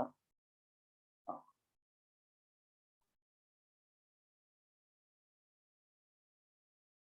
बताओ एल्कोहलिक क्यूएच क्या कर देगा? डबल बॉन्ड ला, जो बाहर बेंजीन रिंग के बाहर कार्बन चेन है वहां क्या ला देगा? Double bond. अच्छा, क्या बेंजीन रिंग के इधर जो सीएल है वो कोई सब्स्टिट्यूट होगा क्या? नहीं। अब आपको फ्री रेडिकल पॉलीमराइजेशन करना है, मतलब फ्री रेडिकल बना के, तो जो डबल बॉन्ड है उसको डबल बॉन्ड से कनेक्ट करते जाएंगे। क्या आंसर आ जाएगा? फर्स्ट वाला आंसर। ठीक है, चलो। अब नेक्स्ट क्वेश्चन मैं दे रहा हूं, उसको नोट्स में नहीं, आप रिकॉल करके, क्योंकि सबको याद हो भी गया होगा अभी तक, आंसर बोलिएगा नहीं थोड़ी सी देर के लिए।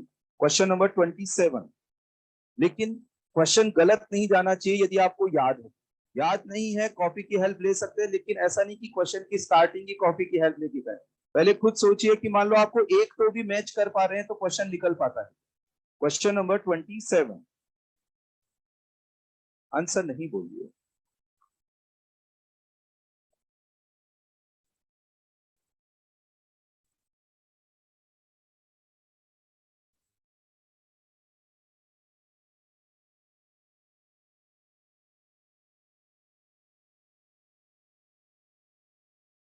ये बताओ मैच कर पाए क्या? क्या आंसर देना चाहते हैं? 27 का? नहीं, सेकंड आंसर है ना। हाँ, तो अब 2 3 में जो मैच गड़बड़ किए हैं वो किए हैं सी को ले, थोड़ा सा जल्दबाजी कर दिए। क्या हो जाएगा? बी ए हो जाएगा, है ना। चलो अगला क्वेश्चन फिर मैं दे रहा हूं, लेकिन आपको तो क्वेश्चन नंबर 26। 26,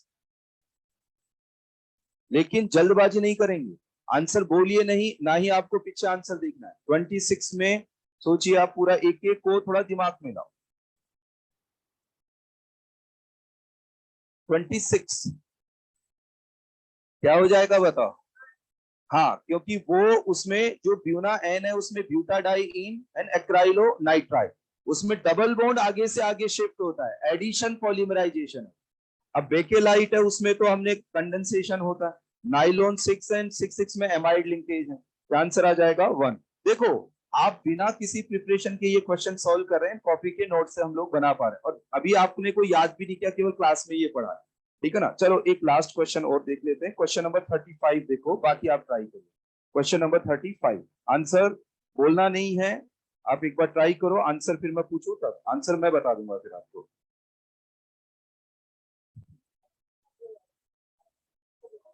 क्या हो जाएगा? थर्ड यहाँ पे, है ना। बिल्कुल, है ना। बिल्कुल। अच्छा 36 बताओ। 36 इस टाइप, बिल्कुल। अच्छा, ये बता दो फिर लगे हाथ 37। चलो ये लास्ट 37।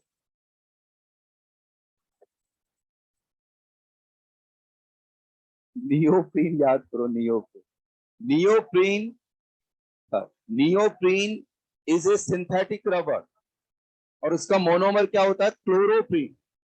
तो देखो, देखो क्या रहता है इसमें, सब तरह के क्वेश्चंस मिलेंगे, आसान क्वेश्चंस भी, टफ क्वेश्चंस भी, ये सारे। चलो अब देखो, सभी स्टूडेंट एक काम करेंगे अपना, ये इसमें शीट में एक पेज निकालो और अपनी कॉपी में निकालो। मैंने कुछ क्वेश्चन इसलिए करा दिए कि अब थोड़ा पॉलीमर पे, मतलब कुछ क्वेश्चन ऐसे भी मिल सकते हैं जिसमें एनसीईआरटी की जरूरत पड़े या थोड़ा सा टेढ़ा वेढ़ा, ये बाकी ये सारे क्वेश्चंस। हाँ, अब देखो थोड़ा आगे पढ़ लेते हैं थोड़ी देर, ये इसके अंदर, क्योंकि लास्ट के टॉपिक्स ही ऐसे बच जाते हैं ऑर्गेनिक में, ये अब उसको कराना भी है और थोड़ा सा क्वेश्चंस भी कर ले साथ में, क्योंकि इनमें ऐसे ही क्वेश्चन कराए होते हैं ना। फिर आप पेज नंबर निकालिएगा 157, लीजिएगा आप ना, 157, और कॉपी भी निकालिए, और अपनी कॉपी में लिखो टेस्ट फॉर कार्बोहाइड्रेट।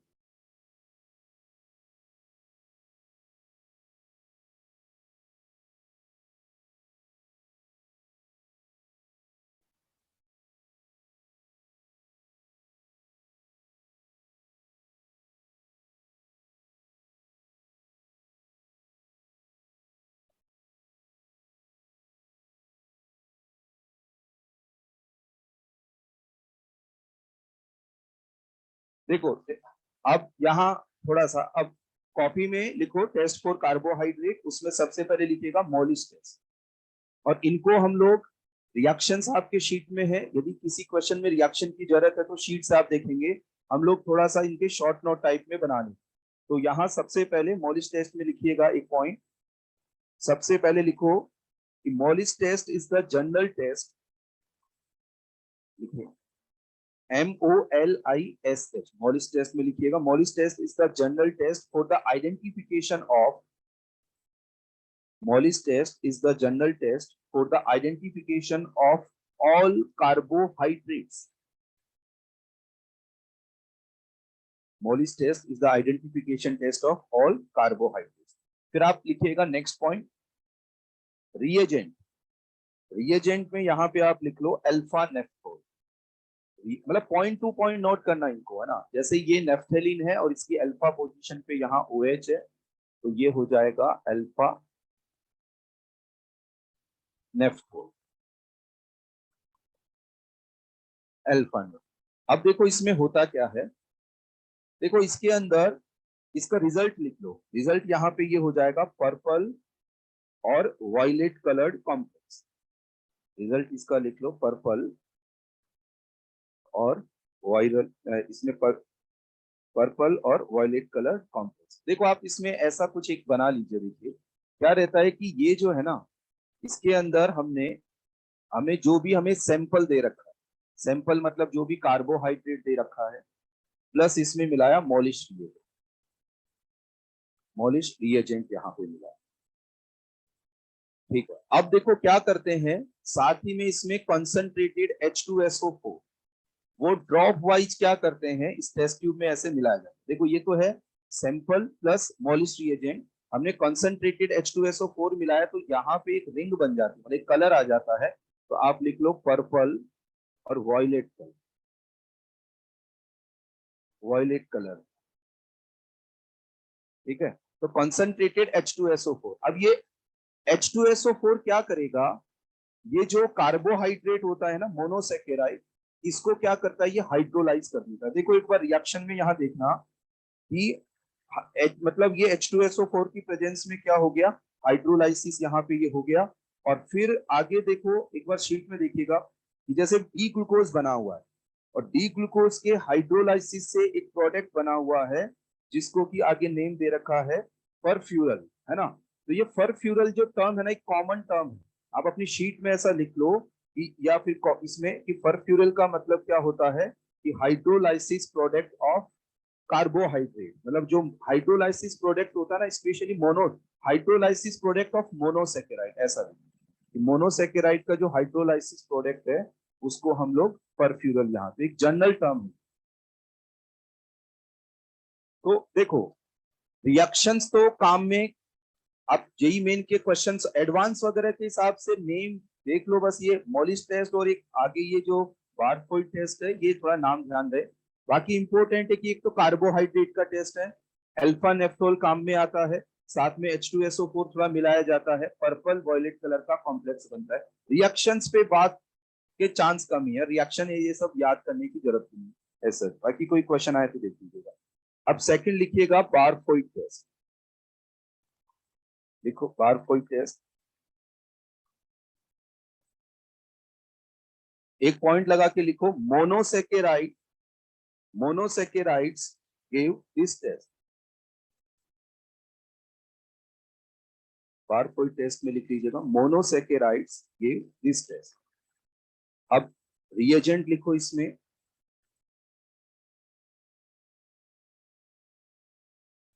रिएजेंट यहां ये हो जाएगा CuO in acetic acid, CuO in acetic acid. अब इसके अंदर क्या रहेगा कि जो CuO में कॉपर 2+ है, वो क्या करेगा, रिड्यूस होकर कॉपर +1 Cu2O में कन्वर्ट हो जाता है। जैसे आप ऐसा लिख लीजिएगा CuO+2, यहाँ पे ये ब्लू कलर कंपाउंड होता है जो red colour compound,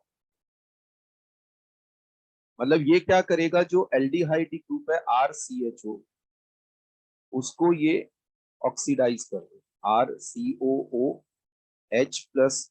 Cu2O copper +1 में कन्वर्ट हो जाता है, रेड कलर कंपाउंड। तो एक तो मोनोसेकेराइड के लिए टेस्ट है। दूसरी बात, रिएजेंट क्या होगा, C2O इन एसिटिक एसिड, रिजल्ट क्या होगा, रेड कलर कंपाउंड। तो आप कोई भी एक ये लिख लो, CuO कन्वर्ट हो जाता है Cu2O में, रेड कलर कंपाउंड यहाँ पर।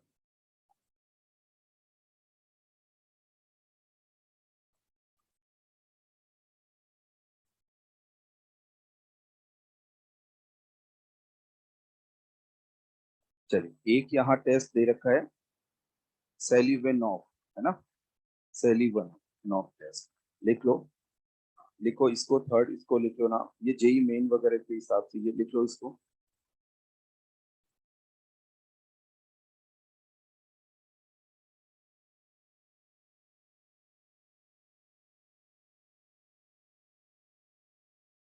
इस टेस्ट में जो थर्ड टेस्ट है इसमें लिखो, it is a test of ketose sugar. It is a test of ketose sugar, for example जैसे फ्रक्टोज ना। अच्छा, इसमें रिएजेंट लिखो। रिएजेंट देखो, आप एक बार रिएक्शन देखो नीचे, रिएक्शन में जो कार्बोहाइड्रेट है उसका हाइड्रोलाइसिस किया तो जो स्ट्रक्चर बनेगी वही उसको परफ्यूरल बोलेंगे। और फिर यहाँ पे इसमें मिलाया गया रिसोर्सिनोल।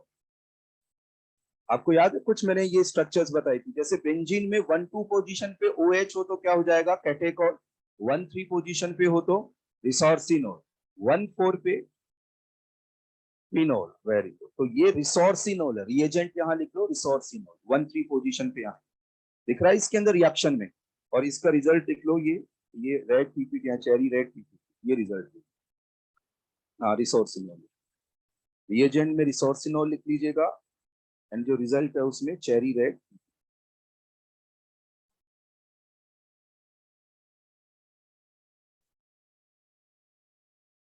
चलिए फिर लिखिएगा बाइल्स टेस्ट, यहाँ 4th नंबर पे। ये होता है 4 पेंटोज शुगर, 4 पेंटोज शुगर। अच्छा, इसमें रिएजेंट देखो, रिएजेंट एक कॉमन नेम दे रखा है ऑर्सिनोल। देखो बेंजीन रिंग पे क्या क्या लगा हुआ है, एक मिथाइल है और 2 क्या है, OH। तो उसका स्ट्रक्चर बना सकते हैं ऑर्सिनोल, और जो लुईस प्रोडक्ट जो है वो रिजल्ट लिख सकते हैं। रिएक्शंस तो ये सब कॉम्प्लिकेटेड, ये सब रिएक्शन तो जो पहले पढ़ाई वही संभाल लीजिए, है ना। ये तो टेस्ट के नेम, क्या रिजल्ट है उस पर आप थोड़ा फोकस करिए। और इनको पता है, इनको शुरू में याद भी नहीं करो। देखो पता है क्या करना है, polymer, chemistry in everyday life, इनकी शीट हम लोग थोड़ा इनऑर्गेनिक टाइप से, क्या क्वेश्चन करते टाइम जहां दिक्कत आए थोड़ा सा इन पे जाओ, तो फिर आपको आइडिया लग जाएगा कैसे कैसे क्वेश्चन। क्योंकि ये सब जो है ना, एडवांस के जैसे आप जेई मेन के बाद में एडवांस की तैयारी करते इन सबसे पीछा छूट जाता है। क्योंकि उसमें एक्सक्लूसिव क्वेश्चन आते हैं, रिएक्शन बेस्ड बढ़िया क्वेश्चन ये आते हैं बहुत ज्यादा। जैसे विद इन इनमें से ये सब टेस्ट पहले ऐड ही नहीं, हम बताते नहीं थे। ये सब तो जेई मेन में जब से क्वेश्चन आने लगे ना, कुछ भी, ये कोई एनसीईआरटी में नहीं आप देखना। एनसीईआरटी में पहले हम लोग मॉलिश टेस्ट बोल देते थे, कार्बोहाइड्रेट के लिए ध्यान रखो, बस इतना सा। और एक बाईयूरेट टेस्ट प्रोटीन के लिए। क्योंकि अब क्या होने लग गया, जेई मेन जब से ऑनलाइन हुआ है बहुत सारे पेपर, तो जैसे जैसे पेपर में कोई नई बात आती है ऐड करते आते, इसलिए ये बहुत सारा ये होगा। अब इसमें इतना जितना मैं लिखवा रहा हूँ उतना संभाल लेंगे तो भी, क्योंकि आप देखो अभी मैंने कई सारे क्वेश्चन क्लास नोट से सीधा करा है। तो अब थोड़ा बहुत इतना तो अपने को कि नेम और ये सब पता रहे। तो बाइल्स टेस्ट में पेंटोज शुगर है, ऑर्सिनोल और ल्यूस प्रोडक्ट, उसमें भी जो एग्जाम में आया हुआ है तो आपको आइडिया लग जाएगा यार, इसको बहुत अच्छे से याद करना। उसके आगे के टेस्ट है ना, वो सब अपने नोट्स में अपने फेलिंग, टॉलेंस। एक आयोडीन टेस्ट जरूर आप लिख लो सबसे लास्ट में, जो इसमें लिखा है आयोडीन टेस्ट 9th नंबर पे। और उसमें जो एक दो स्टार्च के लिए ये होता है, तो 1-2 लाइनें लिखिए, उसको लिखिए। अब मैं तो शीट में भी अंडरलाइन करा के बोल सकता हूँ ये, लेकिन आप थोड़ा साथ साथ लिख लोगे तो एक काम ये हो जाएगा कि नोट्स में आ। बाकी तो आप वैसे भी देख सकते हो, है ना। चलो अब देखो, जब इसको लिख लो और लिखने के बाद में अब जितने भी बाकी, हाँ आयोडीन टेस्ट स्टार्च के लिए है तो उसको लिखो। अब जितने भी बाकी टेस्ट है ना यार, जो भी हम शुरू से ऑर्गेनिक पढ़ते आए हैं, उसमें जैसे ऑक्सीडेशन, रिडक्शन, इन सब में मैंने एल्डिहाइड का, कीटोन का टेस्ट है, ये सब करा दिए थे। कार्बोहाइड्रेट, प्रोटीन के टेस्ट ये लिख लिए। अब एक नेक्स्ट एक पॉइंट लगा के लिखो, टेस्ट फॉर एल्कोहल। इसमें 1-2 बातें हैं जो अपन ने बात की थी कि आगे मैं लिखा दूंगा, तो इसको देख लेते। टेस्ट फॉर एल्कोहल लिखिए देखिए,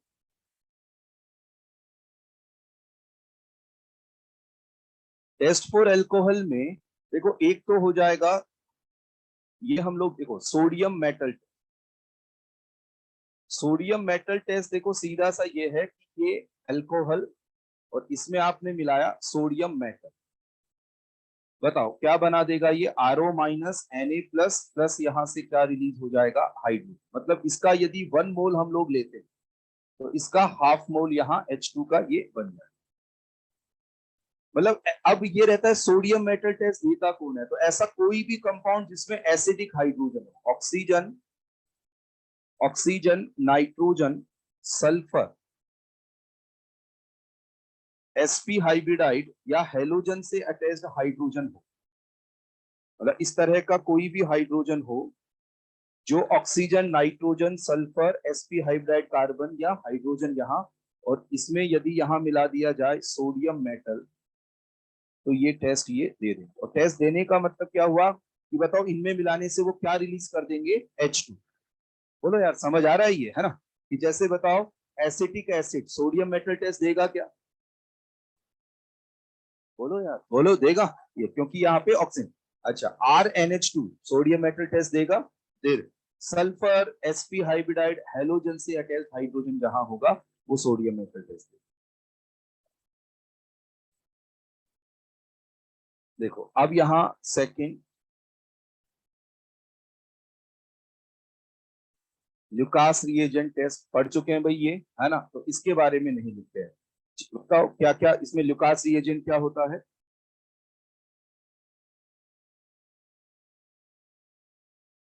ZnCl2 के साथ में और क्या, HCl।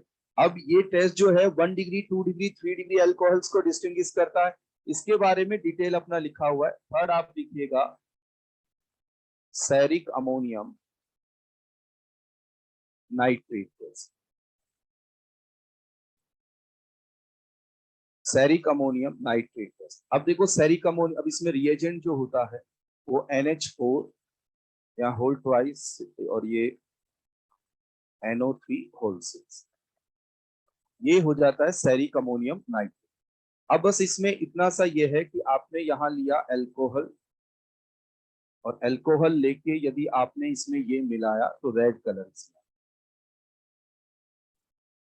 तो ceric ammonium nitrate test alcohol.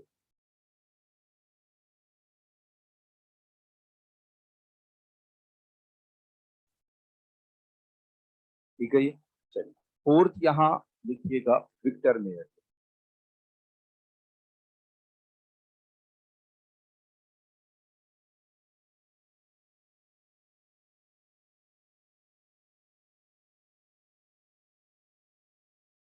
Victor Meyer test. Victor Meyer test में आप लिखिएगा रिएजेंट, तो रिएजेंट में एक तो लिख लीजिएगा फास्फोरस प्लस आयोडीन। देखो इसको इसी सीक्वेंस में मिलाते हैं, AgNO2, थर्ड HNO2, और फोर्थ नंबर पे बेस मिला दिया जाता है, जैसे NaOH वगैरह मिला दो आप, है ना, यहाँ पे बेस लिख दो, जैसे NaOH वगैरह कुछ भी मिलाना। एक्चुअली ये एक रिएक्शन सीक्वेंस है। अब इन सभी में देखो सबसे इंपॉर्टेंट है ल्यूकास रिएजेंट टेस्ट, क्योंकि सोडियम मेटल टेस्ट तो एक कॉमन हो गया, वो तो बहुत सारे कंपाउंड दे देते हैं। सेरिक अमोनियम नाइट्रेट टर्म बस इस हिसाब से ध्यान होना चाहिए कि कई बार जैसे कोई क्वेश्चन बना रहे हैं तो उसमें लैंग्वेज में लिख दिया कि एक कंपाउंड है उसको आइडेंटिफाई करो, वो ceric ammonium nitrate test positive देता है, देन तो वो मतलब अल्कोहल के लिए बात। विक्टर मेयर टेस्ट में जितनी बात मिनिमम अपने को पता होनी चाहिए कि एक तो ये अल्कोहल के लिए टेस्ट है, दूसरा आप रिएजेंट याद रख लो, और तीसरी बात इसमें एक ऐसा है कि जैसे 1 डिग्री अल्कोहल आपने लिया और उसमें इन सभी रिएजेंट्स को आप मिलाते हैं 1 बाई 1, तो यहाँ रेड कलर कंपाउंड बनता है फाइनली, ठीक है। और फिर उसके बाद में यदि 2 डिग्री अल्कोहल आप ले लेते हैं और फिर आप इन सबको ये लेते हैं तो ब्लू कलर इसमें आ जाता है। और यदि 3 डिग्री अल्कोहल आप लेते हैं और ये सारा सीक्वेंस, तो ये कलरलेस यहाँ, मतलब कोई कलर यहाँ नहीं आता। तो विक्टर मेयर टेस्ट के लिए कि क्या ये 1 डिग्री, 2 डिग्री, 3 डिग्री अल्कोहल को डिस्टिंग्विश कर सकता है, तो आंसर हो जाएगा यस। आपको याद है पहले एक बार डिस्कशन में ऐसा नेम आया था, तो मैंने आपसे ये कहा था कि मैं करवा दूंगा आपको ये सारा, है ना। तो जितनी भी बातें ऐसे है ना 12th लेवल पे सारा जो है वो मैं सारा करवाना, लेकिन मैं किसी चैप्टर की नेचर को चेंज नहीं कर सकता। जैसे अब किसी में थ्योरी है तो लिखना पड़ेगा, जैसे अपन ने रिएक्शन वाले क्वेश्चन थे तो खूब एग्जाम्पल और ये सारा, तो उनका नेचर अलग। अब जैसे स्टीरियो पढ़ाते हैं तो वहां पे कुछ भी याद नहीं करना होता है, वहां पे केवल प्रैक्टिस है। रिएक्शन वाले पार्ट में थोड़ा पता भी होना चाहिए फिर क्वेश्चन। अब लास्ट वाले में इनको जितना भी 12th में जितना भी सारी चीजें हैं उसमें मैं तैयार हूं, बस ये है कि एग्जाम आपको देना है तो आपको कोशिश करनी होगी। अभी लास्ट में समेटने वाली जो बात है ना वो भी इफेक्टिवली होना चाहिए। वो बहुत जरूरी है ना, कि जो ये सब लास्ट के अंदर जो भी टॉपिक्स आ रहे हैं ये सारे। अब इसमें देखो ये जो कलर सीक्वेंस है ना वो आप ध्यान रख लो ऐसे, आरबीसी, है ना, जानते, नाम सुना आरबीसी? हाँ। हाँ, तो ये यहाँ 1 डिग्री 2 डिग्री 3। अब बात जो ये हो कि भाई 1 डिग्री ये कलर कैसे कैसे या इसमें रिएक्शन क्या होगी, इस पे कभी एग्जाम में बात नहीं की गई है ना। वो मैं आपको यहाँ लिखवा देता हूं, लेकिन एग्जाम में जो केमिकल रिएक्शन है विक्टर मेयर टेस्ट की उस पर कभी बात नहीं की। तो यहाँ एक लिखो, एक इसमें पॉइंट लगा के कि जैसे आर CH2OH ये यहाँ है 1 डिग्री एल्कोहल।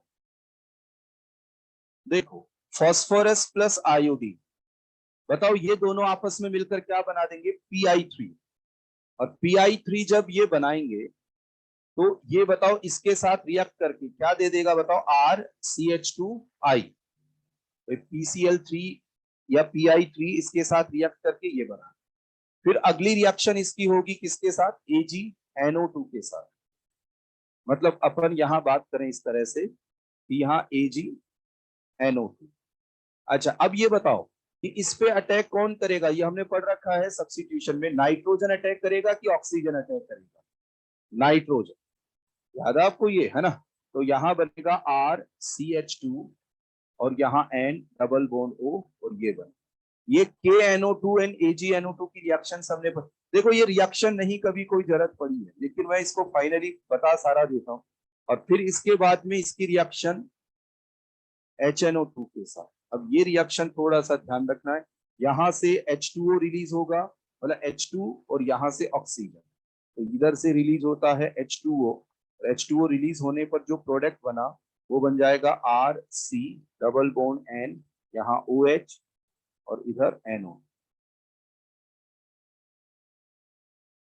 और इसके बाद में यहां जब हम लोग NaOH मिलाते तो इसका ये H यहां से हटकर यहाँ सॉल्ट बन जाएगा, RC double bond N O minus Na plus, और इसका जो कलर आता है वो कलर आ जाएगा red, red colour.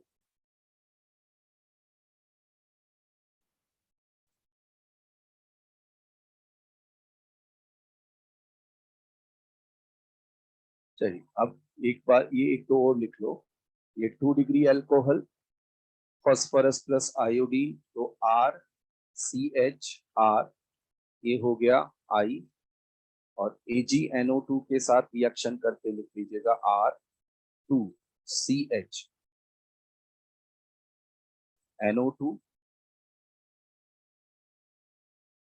And HNO2 के साथ रिएक्शन होके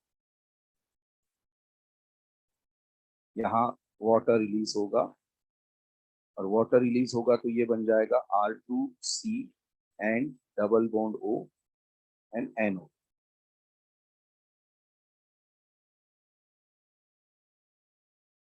देखो ये स्टेप तो आया होगा समझ में, वही कॉमन कि OH हटकर आयोडीन, NO2 की रिएक्शन तो यहाँ NO2 ग्रुप, HNO2 के साथ तो यहाँ OH और यहाँ से H हटेगा और ये प्रोडक्ट।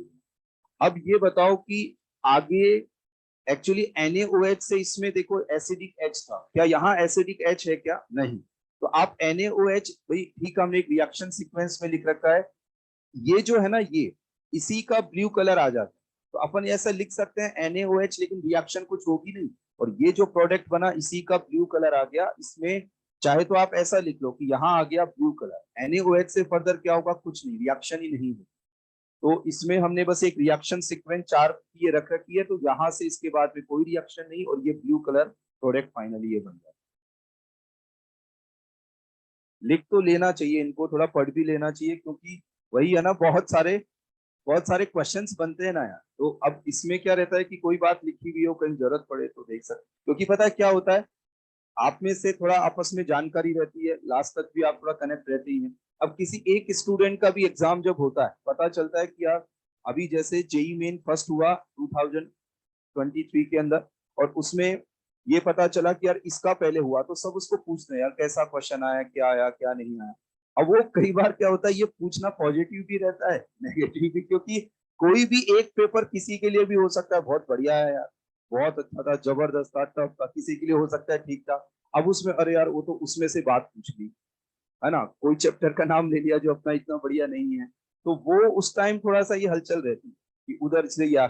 तो इसमें पता है ज्यादा बढ़िया तो ये है कि कुछ भी बात नहीं करो, क्योंकि 2-4 दिन में नया तो कुछ होगा नहीं। अब किसी ने बोल दिया यार विक्टर मेहर से कुछ पूछ लिया, एक ये तो रहेगा यार, लिखा हुआ है कॉपी के अंदर और यहाँ सारा। चलो अब एक 3 डिग्री के लिए ब्लू कलर यही आ जाएगा, आगे रिएक्शन इसके अंदर कुछ नहीं होती। अब एक लास्ट और देख लो बस, है ना। हाँ बिल्कुल, फिर अपन फ्री करते हैं आपको। R3 3 डिग्री के लिए को लिख लो, फिर अपन